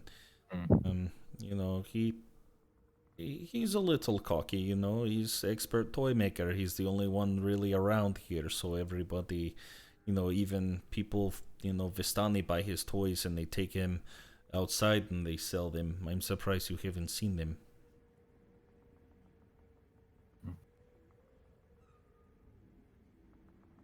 If you would That's like, I mean, I give them to children, but I still need money for gathering materials and things like that. If you see one you would like, I can, I will make you one and sell it to you if you'd like. When you go to Blinksy's place and you see one, you tell me what it is. I could probably make it for you. I bet Panton would like one of these. Really? There's all sorts of different weird creations. The one that you see that kind of stands out to you is an elephant, and it's kind of plush, and you squeeze it, and its innards pop out the bottom. It looks kind of soft, but it's also kind of fun. It's spooky, but it's also kind of comforting. So How Ismark, much for this one? That one, it's just maybe a silver or 5 copper pieces. 6, 7 copper pieces of silver. Either one. Ira just starts laughing, and he'll put the silver there. I really appreciate it. customer. Thank you. It will make more boys and girls happy than you know, I'm sure. I'll find someone. Thank you. so Ismark, on our way down, we passed a little nook with some books. I was wondering if you had any like religious texts, maybe about the The Morning Lord? Morning Lord. Yes, thank you. We keep one in every house. I keep mine in my nightstand. Irene, she doesn't believe and she doesn't pray, but each house has one. I could let you look at it if you wanted, but I can see you maybe wanted one for yourself, and I don't think I can't part with mine. And it's kind of maybe it's superstition, but you only really keep one religious text in home. Right. Maybe I could just look at it for an hour. Okay. You would have to be quick. I'm trying to go to sleep, and I like to read my prayers. Okay. Were we planning on doing breakfast tomorrow morning? Maybe I could look at it then. Well, we could do that. That would be fine. Yes. Okay. Thank you. We'll meet for breakfast, decide what we're gonna do for the day. But maybe now we should head to sleep. Alrighty. Ismark kind of leads the way and opens up the door to the top of the stairs to the basement and kind of ushers you all out and shuts the door. Need everybody to make a perception check. All right. Just them three? Yeah, Mostly? just them three, yeah. They're Okay. the only ones there. Alrighty. He just shuts the door, as far as you know. And you guys, he kind of ushers you up to your rooms. And as you get to the top of the stairs and you guys kind of break off one way, he breaks off the other. Have a good night. I'll try to make sure that I'm up before you. If not, my sister, she'll be up, and we'll make breakfast and talk about how we get my father to Father Donovich's. Does that sound fair? I think Thank you so. for lodgings for the night. It is my pleasure. You do me favor. And he goes to the end of the hall and he shuts his door, and you hear a lock. For all you know, he goes to sleep. Me too. Ira summons Rigsby outside and sends it. Is there a window around Arena's room? All the windows, you do a quick sweep around, all of the windows, first floor, second floor, all boarded up. We're on the third floor, though, right? Those are also boarded. Oh, I'm sorry. Yes, first floor is in basement, I guess. There's only 2 floors and the basement. Top floor is boarded up. First floor, yeah. Oh, gotcha. All right. Then I just tell her to stay up there, or like stay above, I guess, where the window is, even though I can't see in it, Okay. and just kind of keep watch. Okay. Doing the circle around the outside. The streets are dead. You hear, the howling of wolves in the distance, the crowing of birds, but other than that, just the rustling of wind. No other activity. No human activity, I should say. Yeah. Does everybody go to sleep? Yep. Just before I go to bed, I know I got that drink. I'm gonna take just a small sip, make sure everything it's all good with it. Roll a Constitution saving throw or check. I mean, I'm just kidding. You don't have to. I just wanted to give you shit. Yeah, it's fine. It's booze. All right. I'll just drink it and go to bed. Okay. Are you trying to polish it off, or are you just taking a big gulp? Just a big gulp. Okay. Alrighty. I believe Ira and Panton had both ate the dream pastries the day before, or that morning when they woke up. You guys have very pleasant dreams.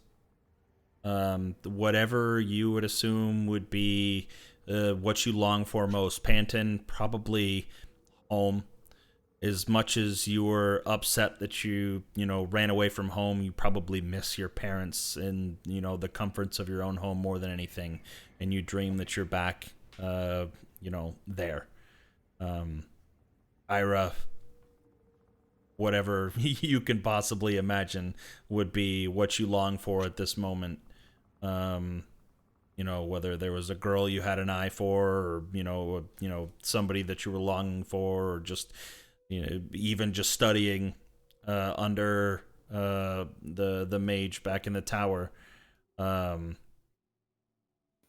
He thinks of his sister and when they were younger, and playing with the toys that were made. Awesome. The rest of you don't have nightmares, but you definitely don't have good dreams. And you can all mark off a long rest. The night goes by uneventfully. Thank God.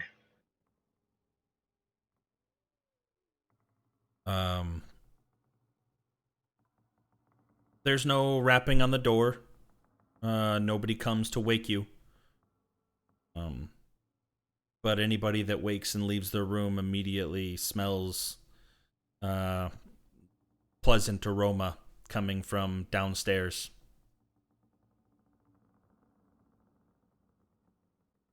What do you guys do?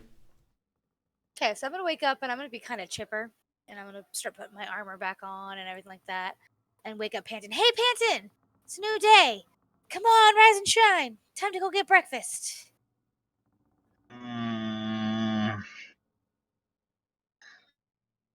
Suppose. Ugh. We're gonna meet Nada Dad. and Eva today, and we're gonna work on your magic. Oh, we'll Get excited. see about that. See Come about on, that. it'll be a good day. Today's gonna be a good day. Are there any cracks in the boardings of the windows? And is there any light coming through the boardings? Very, very little. Like, just slivers of light coming through. See when we step outside. I mean, yes, we're in this dreary place, but it doesn't mean we have to be dreary.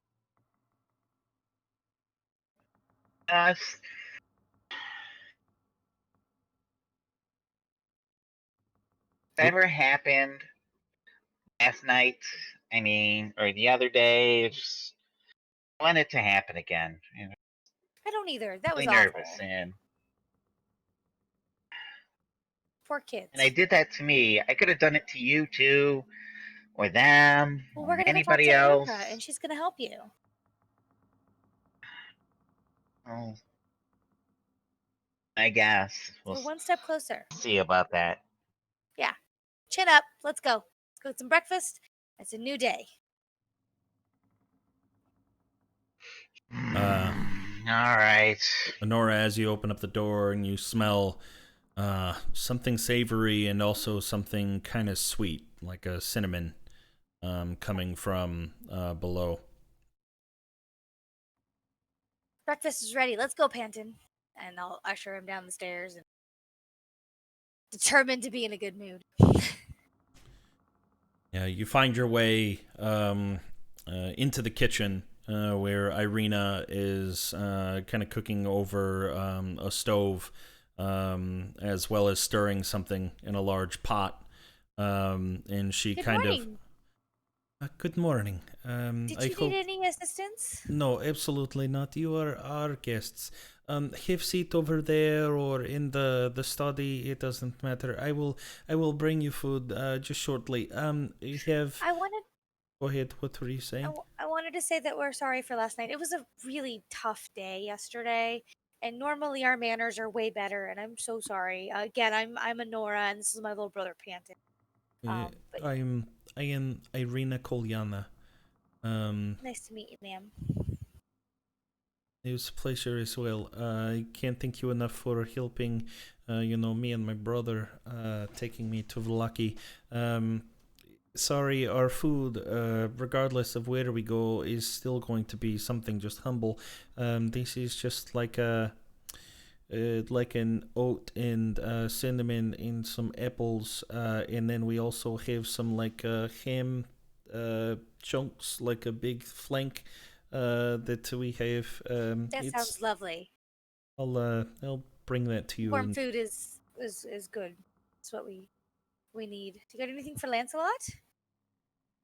And she you see this big ham on the bone. She just cuts it off and puts it on this large hot plate that's over top of the stove, and cooks it just a little bit, gets it warm, and kind of takes it with her large fork and puts it in front of him. And he takes it and kind of wanders off to a corner and just lays down and eats it. And she hands you a plate with the ham on it, and then also the bowl sitting on top of the plate and a spoon. She hands you the food. Just eat wherever you would like. My brother, he just went out to get some more wood. He should be in shortly. Okay, thank you so much. We really appreciate it. Make sure your friends know that I meant it when I said that we would have breakfast for them, if they would like. Okay. I'm gonna sit and eat first. They made their way down. I'll go get them later. Ira comes in at this time and is like, "That smells heavenly. Apples, cinnamon." Thank you. They it's modest, but they really are hard to come by in this area. And I would imagine so. yes, there is very small supply, but we have some, and I figured, for all your troubles ahead, potentially it's the least we could do. We haven't done much yet, but for the potential troubles that lie ahead, thank you very much. She hands you the ham and the oatmeal. And she just kind of slowly works away in the kitchen, cleaning as she goes, kind of waiting for everybody to be up and eating. Yeah, I think at this time, Anderson would come down to get breakfast. Yep, I'm right behind Anderson. Okay. I guess that'd be everybody then, right? Okay. Mhm. Yeah, you guys all sitting kind of. It's the I don't know, large living room, the sofa, multiple chairs, lots of end tables, and the fireplace is lit, and Ismark comes in. Good morning. I hope you all slept well. Better than expected. Good. Just know, we don't have a lot that we can offer, but you're always welcome here, no matter what. Okay? So if you ever need a place to stay, if you ever find yourself back in the village here, you're more than welcome to stay here. Don't pay money for an inn. You can stay here, okay? Ismark, when you get a moment, could you grab that Morning Lord book for me? Yeah. Yes. Let me. I'll get that right now. And he just kind of brushes off the bark dust from him after he sets the wood down, kind of into a little bundle, and comes back a moment later and hands you old leather book, but it's got like a bluish hue to it, like it's been the leather's been dyed.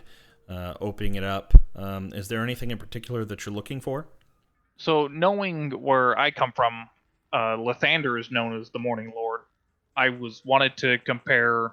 I basically have my holy text memorized. I wanted to compare, like the writings of the Morning Lord to what I understand of the Holy Book of Lathander to see if they're similar, the same thing, or completely not at all in the same realm.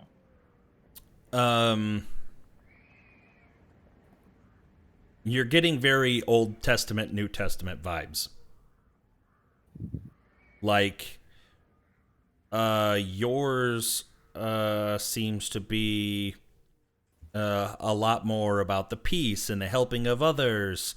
And the original seems to be, or his seems to be more about, smiting wrongdoers, and but overall, it kind of sounds like you're worshiping somewhat of the same god.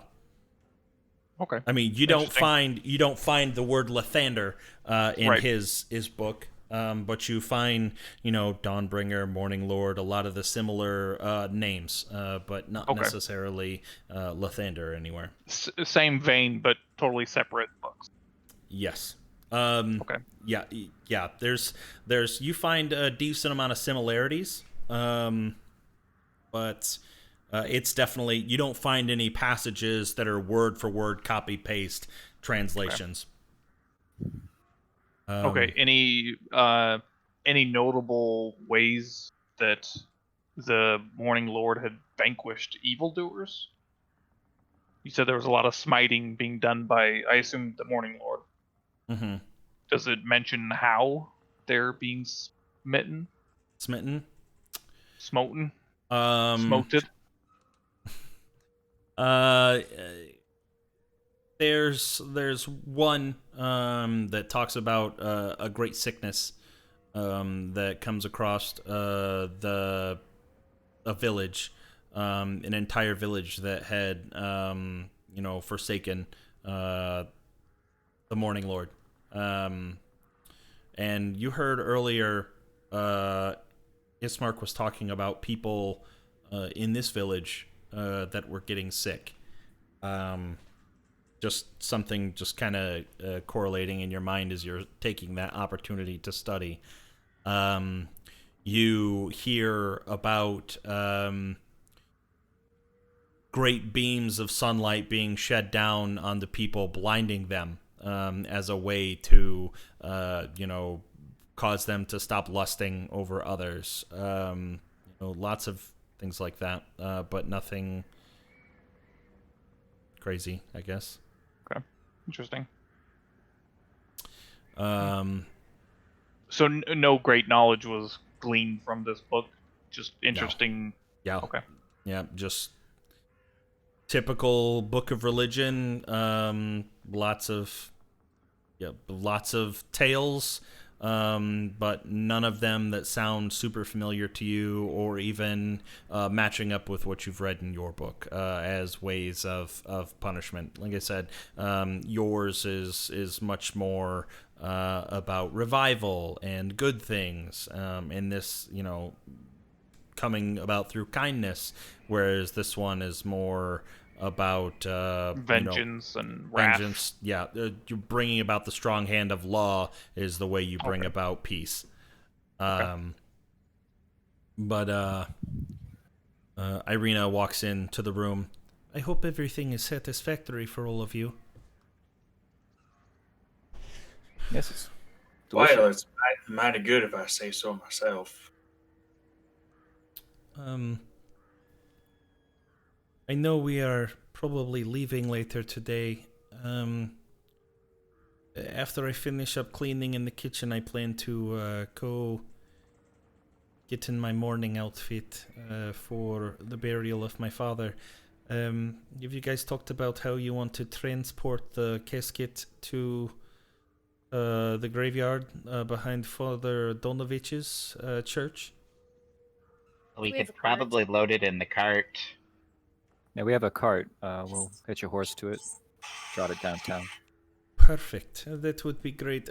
I can't thank you enough. Thank you so much for, just like you have no idea how terrible it is. I loved my father very dearly, but having to live in the same house, he's just laying there on the casket, and we do best we can to make him not smell. But rather- Understood. Why don't you go get changed? We can take care of this business down here. I feel like the sooner we get going, the better off it'll. She walks out, kind of nodding and leaving hurriedly, and is kind of brushing up and cleaning and putting away the pots and pans from the kitchen. And I'll help Ismark. her to speed it up. Oh yeah, that's what I was implying, that she go Oh, get okay. changed while we. Oh, At yeah, least you Ira guys and Nora look like. shoo her upstairs, and Ismark comes in, and it's a noble thing that you're doing. We should leave here soon. As soon as she's ready, I'm already ready. I don't need to. Go ahead. Ira smiles and says, "It's just a couple of pots and pans. It's all right." I used to Guys. help Mom with the inn all the time. Thank you. You guys are able to finish up relatively quickly, and she comes down. Not as you would expect.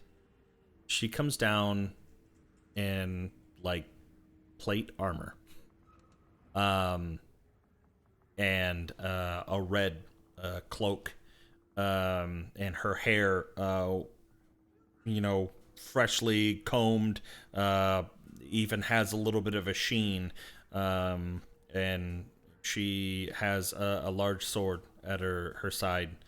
Yes, I am ready. We can go now. I'm gonna turn to Panton and go, they mourn differently in Barovia. What's with Same choice of outfit? get up? No. When I was younger, I was, I always had memories of being a warrior. I didn't have memories of where I came from, but, my father, Kolyan, he trained me. He trained me himself. I wanted to be the one that could protect the family one day, and, he bought me this armor just a year ago. And I want to wear it to honor him. I'm sorry, you said you have memories of being a warrior? Sometimes you just think and you think to yourself, maybe I was a warrior in the past life or something, I mean, I'm sure you walk up to a plant sometime and you look at the plant and you have never seen this plant before in your life, and you think, oh wow, I bet that is a good plant. I can eat it. And you think, how did I know that? Oh, maybe it's because I was a herbologist in my past life or something. I felt drawn to the sword and the armor, and I felt like it was something that I had known before. It just felt so natural to me. Huh. Well, I guess if you're comfortable in it, that's all that really matters. Yeah, Looking at the armor, is it It's some kind of more cultural thing.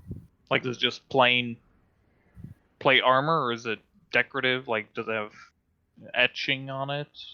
lots of floral designs. Okay, so it's fancy. Yeah. Okay.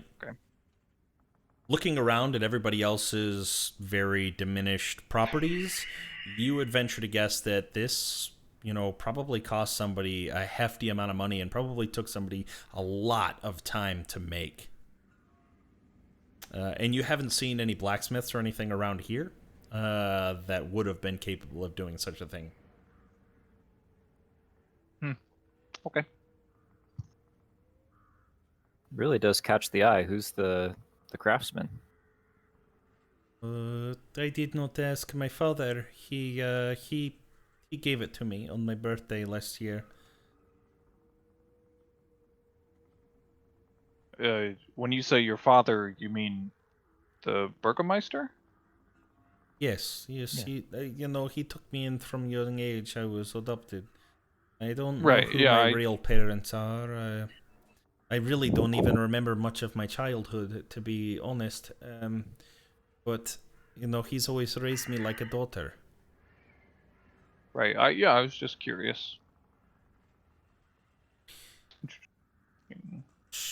All right. Should we go? I guess so. Yeah, probably for the best. Alrighty. Don't forget to load up the casket. Who's gonna be carrying the casket to? I'll take one end. Okay. I'll take the other. I don't know if that's a good idea. We don't want that body sloshing around. Yeah, but who else is strong enough to carry it? I mean, I can carry it. I just worry about the height difference. I understand. I'll let you do it. Okay. Ismark. And do you and think I'll you grab could the other carry it side. to the cart? This is a picture of Irina. Okay. Wow. Yeah, that's very fancy armor. Oh, yeah. Would it fit me? Definitely not, though.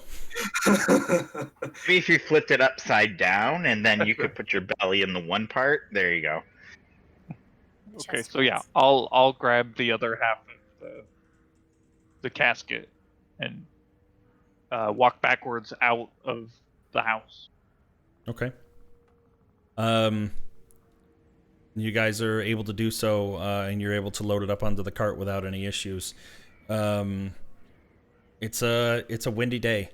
The sounds from the night that you heard when you were approaching are still similar. You still hear crows cawing and the wolves howling in the distance. You even hear the occasional toll of a church bell in the distance. But the roads are empty. And as you guys kind of load it up, Ismark walks to the front. It's at the opposite end of the village here. It's just straight up this road, all the way at the end. You said you had horses. Let's hook a horse to the wagon, please. The horse is all the way at the stables. I don't have horse here. I have it at the... if you give me 5-10 minutes, I'll walk to the stables and pull one back, but... Please. Okay. Yeah, let's You stay here with my sister, and I'll be right back then. Thank you. And he walks off, and you see him sloshing through the muddy roads. I'll be playing with Lancelot while I'm waiting. I'm gonna hop on top of the cart and next to Like the the driver's casket, seat or on top of the coffin? on top of the coffin, Oh. and I'm just going to. Is the coffin like nailed? Yes. Together. Okay. Yep. I'm just gonna look down on it. Just go knock, knock, knock. Irina looks at you. Could you not disturb my dead father, please? Panton, what are you doing? Panton, I to don't be fair, know. you don't know what's going to answer back. May not be a good idea. Panton, roll a wisdom. Roll a wisdom check. Yeah, roll a wisdom check.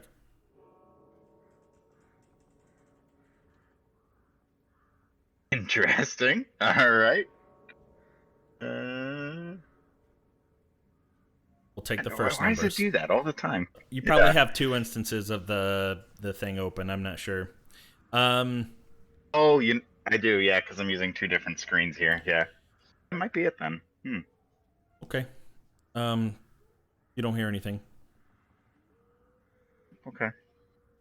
I don't know, just the way this town is, and well, first, I don't know, and I just kind of plop down on top of the coffin. Maybe that's not the safest place to ride. Could you just either sit on the front where the stool or where the bench is, or on the back?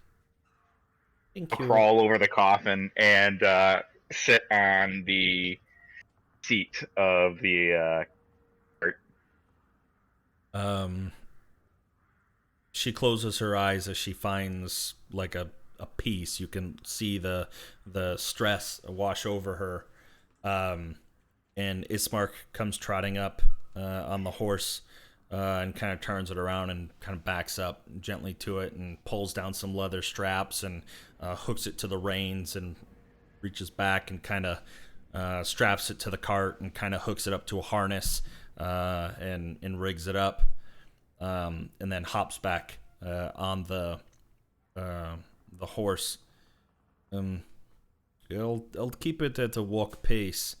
But let's go. Right behind you, partner. I'll settle up to Anderson and be like, I wouldn't be surprised if, I don't know, just keep an eye out, especially with her looking like that. It's sure to draw attention. Right. Probably have a distant friend watching us, if you know what I mean. Sure. You guys make your way through the village unimpeded. Looking down the streets at the intersection, you see a couple people, drab clothing, far off in either direction, kind of going about their business, but nobody kind of up close. Getting up to the place of the tavern, you can still see lights inside. Did we hear squealing from Mary's house? This morning you did not. The lights to Bill Drath's were on. You could see light coming on from inside. So something to keep in mind. Was there, as we were passing by, was there anything in the windows that, like, caught my eye? Roll a perception check. Actually, I yeah, am I wanna curious about stop that in real too. fast. We're on the way to a funeral. Now we can think about this. I mean, it's not like we knew the guy. My interest in this guy's funeral is Go ahead, I'll completely catch up. I just secondary. want to do something real fast. Okay. Now 20, nice.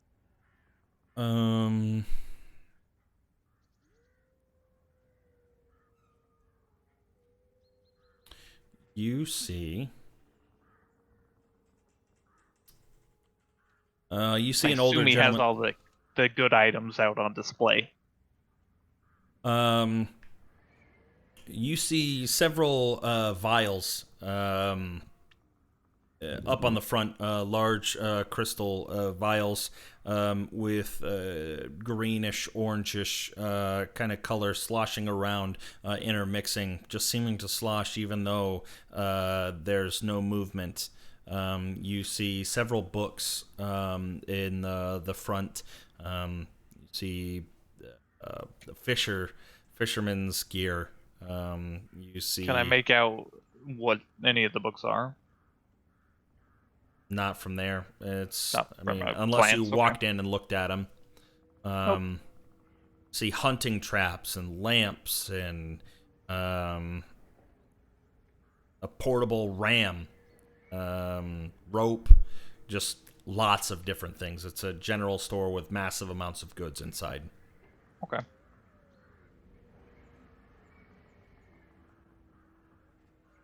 None of you stop? Yeah, I wanted to run inside. Go on, I'll catch up and run inside real fast. What are you looking for? Well, I have an extra set of chainmail that I want to sell. And then I want to refill my rations and get a lantern. You walk in, and an old man from behind the counter. Hello, can I help you? Hi, I have this I'd like to sell. Do you guys take things? I need to sell it. Looking around, and you start to see that it's rather cluttered in here. A surplus of items. I'm not sure if you're looking around here, but I have plenty of things. I don't need any more things. I'm trying to sell these things. Well, what I have a chainmail shirt to sell. I'm sure it's going to come in very handy. Lots of people are going to want it. How about we do a trade? I'm not sure if you've seen the town that we live in, but there's not very many warriors or anything of the sorts here. Nobody needing that type of armor. I've already got some that I was swindled by Vistani. There's nothing. I don't need any armor. It's really heavy, though. I'd really like to get rid of it. As You can can see, I've already got some. You can set it over there, and maybe I can trade you for something else that I'm trying to get rid of. Okay, well, what are you trying to get rid of? What do you want? I mean, I need some more rations, and I need a lantern, some camping gear, maybe some string with a bell attached. All right, I'll take that trade mail, and you give me... And you see him tallying in his head. 40 gold, and I'll give you your rations and your bell string. I'll go make one real quick. This is really good chainmail. It should be worth at least 40 gold. It might be worth 40 gold to someone that needs it, but I don't need it, and you obviously need food. So it's either worth it or it's not. Well, it's not worth 40 gold. Well, your then I'm rations can't sorry. be worth Your 40 hunger gold. will have to be satiated elsewhere. Good day. Wow. And he walks into the back of the room. Awful. I'm going to mumble to myself as I leave. Don't go in there, guys. That shop's trying to rip off everybody. They're already down a little ways. You'll have to... Right, I was gonna run to catch up and yell at them. Little halfling legs. Yeah. Ira just like deadpan says like, "Oh, really? This place seems like the center of commerce." And I was just trying to unload unnecessary weight and get some rations. You know how much he tried to charge me for rations? How much? 40 gold. I don't know, 40 gold. Oh, That's not what rations are like 2 golds each. That's not even ridiculous. It's ridiculous.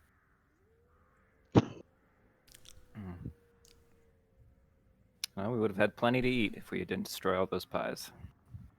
I'm joking. I'm sorry. I shouldn't have said it. That was in poor taste, sir. Well, you just ran off from this funeral we're supposed to be attending with our clients here to go shop. I was gonna take a quick little moment to Yeah, unload some yeah. unnecessary weight. All right. Get some things that we might need on the I road. agree. We'll all check it out later. Ugh. This place is awful. I want to go back to the other city. I liked it. Hopefully the Could always go back to Durst Manor. That's not what I meant. Daggerford. Or home. I want to go home. Any other Now you want to go home. any other stops on the way? You don't really see anything else of note other than some boarded up buildings or some boarded up houses, but Are the houses inhabited? some Like, can I tell? Okay.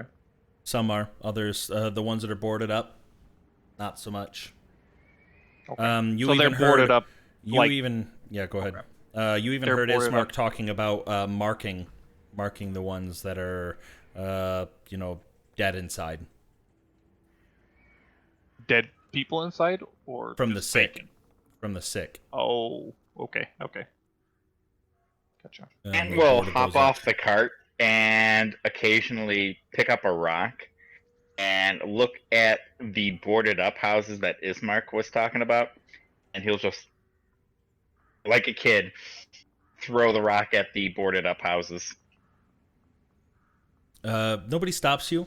You throw a couple of the rocks and they hit and they kind of peter off into the side and clatter onto the wood porches where there are some. But nobody comes out to investigate. See, this place is just bad. There's nothing happening here. Alright, it's really hard to really keep my cheer up and all that with all of what's going on. That's okay. At least nothing's happening. Good thing. We're just taking a stroll. We'll get rid of. I mean, we will put this man to rest, and then we will get out of here. The wagon's coming to a halt in front of, and I'll move you guys over there. Tell me if you can see. The map loading. Scroll down a little. Oh yeah, I see it. Can you see it? Ominous music. It's a church. Ooh, Gregorian chants, I like it. Nicodemus, can you hear it? Or can you see it? Yeah. Okay. Yeah. Yep.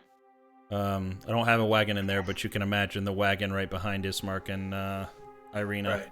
Right.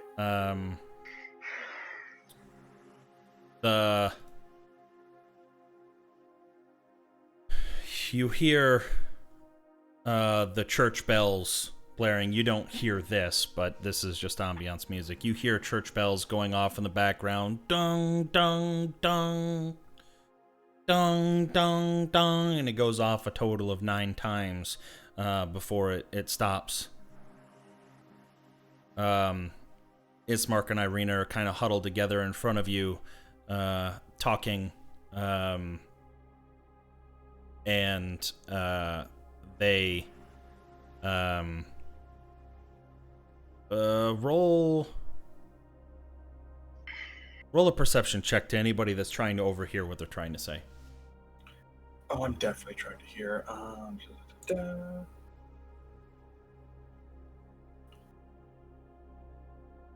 Okay. Turns out they're not really being that quiet as they think, and they're talking amongst themselves. And I would really like some time alone with my father real quick before we bury him one more time. Maybe they go in, talk to Father Donovich, let him know that we're here, and that he can come out and we can bury the body around back, eh? And But you've had 2 weeks or a week alone with your father. I'm sorry. You say that from 15 feet away, and she looks up at you. Have you had to bury your father? Have you buried your family? I apologize for my companion. We're still worn out from coming here and feeling lost. We'll do as you suggested. I understand that you would putting the person to rest is a different matter. It's different. So it's like saying goodbye. She nods and appreciates your generosity, and she looks at Ismark, and you can see kind of a tear in her eye. I understand the hesitancy of travelers. You go in there with them, or just anything to ease their mind. And Ismark's like, if you guys would we can go speak with the priest, maybe see if our priest here can do the rites if he's too busy. and maybe we can pick up some news around the town about this sickness that's affecting people. We'll let you have your moment. That is very kind of you. I really appreciate it. It shouldn't be too long, really. I mean, I can hear him in there. Just let him know that we're here, and just maybe like 5 minutes, and she should be fine. All right. Fucking Nicodemus. Went a long way. So you approach the door in a literal beeline, just constantly making your way there.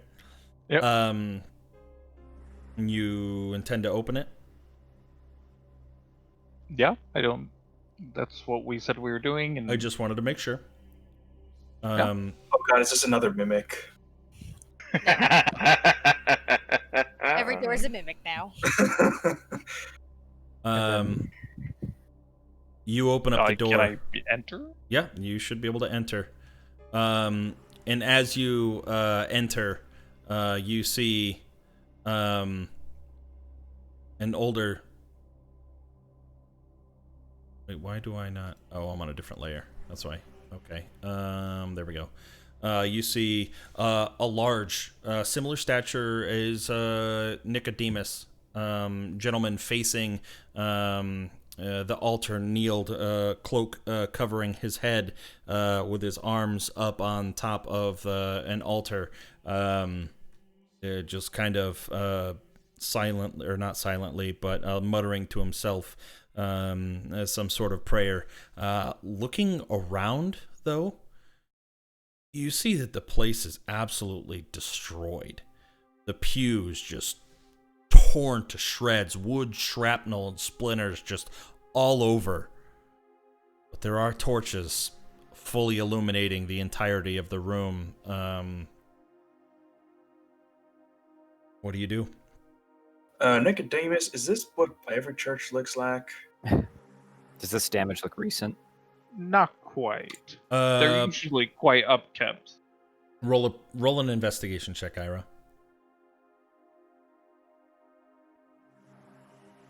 And since he's busy, doing some sort of rite, I'm gonna start picking up these pieces of this bench seat and start mending them as best as I can. Trying to put the What chair back. happened here? Ira, you would see that this probably happened within the last week or so. Yeah, that's what I would say. You gather that it's happened within the last week. Nicodemus, it's short, like it's taking a long time to get anywhere with trying to repair such ruined benches. Right. But you're making slow progress. Honora, you say that out loud, and eventually Father Donovich lifts his head. Hello. What brings new people to the Church of the Temple of the Morning Lord? I haven't seen you around in this area before. We're just on an errand to assist in the funeral rites for the burgomaster, and then we're out of town. What happened here? Oh, I was attacked by werewolves and vile beast. They come and they try to scare me off, and they scared the villagers back to their, nobody comes here anymore, only the dead. So now I can't. Werewolves? I will glance at Anderson. I'm gonna take a step back. He says werewolves. Luckily, I hid in one of the other rooms, and they didn't see me, but my place is ruined, and I don't have the means to fix it myself. Was anyone attacked, or they just rough the place up as we did. No, it was late. I was the only one here. I was ringing bell all night like I normally do, I and remember hearing that. you know, luckily I heard them. I heard them scratching at the door outside, and I knew what it was. And I'm familiar with those beasts come around here. And I ran to a room and I looked it, and they came in and they sent a message, I guess. I assume this was Strahd's doing. One can only assume. But, I don't know if werewolves really get along with him very well. I know he deals with the wolves, but I don't know. You know where these werewolves are by chance? Do I look like the type of guy that is equipped to go out hunting for werewolves? Well, you don't not look like the guy. And he points down to a very, very simple dagger. More like a mail opener at this point. Just very, very tiny. Probably uses it just for, cutting cheese. But no. I am not one to go on big adventure and things like that. I am just simple man with simple dreams of, talking to my lord and hoping that one day he will answer my prayer. Certainly not compensating for anything. I don't mean to make little of your situation as I'm standing on the broken pews, but we have the old burgomaster on a cart in a casket, and we were kind of wondering if he, as I point at Nico, could maybe help out and maybe help you take care of burying him and taking it a little easier on the life of Irina and Ismark. We heard that you're busy with the town sickness, and we have our own cleric here who can perform the ritual if... I am prepared to perform the last rites if you give me permission in your temple, Father. He steps up to you and kind of looks you up and down. kindred spirits. Do you have any symbols like readily available that would show? You take off your tabard. I took off my tabard, but I'm carrying my book as always. Yeah, but he probably wouldn't recognize it as a holy text. No.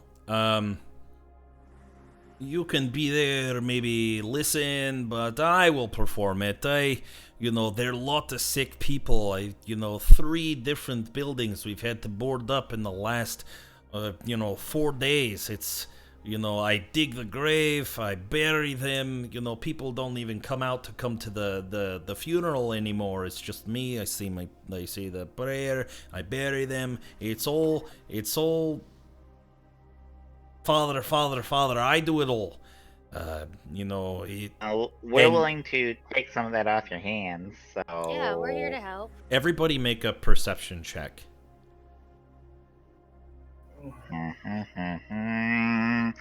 Perception. Come on, roll another nat 20. Great tonight. That 13 is from this one, right? Yeah. Okay. Okay, so... There you go. Honora, yeah, both of the twins are the only ones that catch it, or not twins, but both of the siblings. Sorry, both of the siblings are the only ones that catch it. But you hear a fluctuation in Father Donovich's voice, where he starts raising his voice, and you're like, that cadence seems off. Why is he raising his voice for no reason? But the two of you hear, Father! Father, I'm starving! Coming from below. And that is where we'll pick up next week. Oh,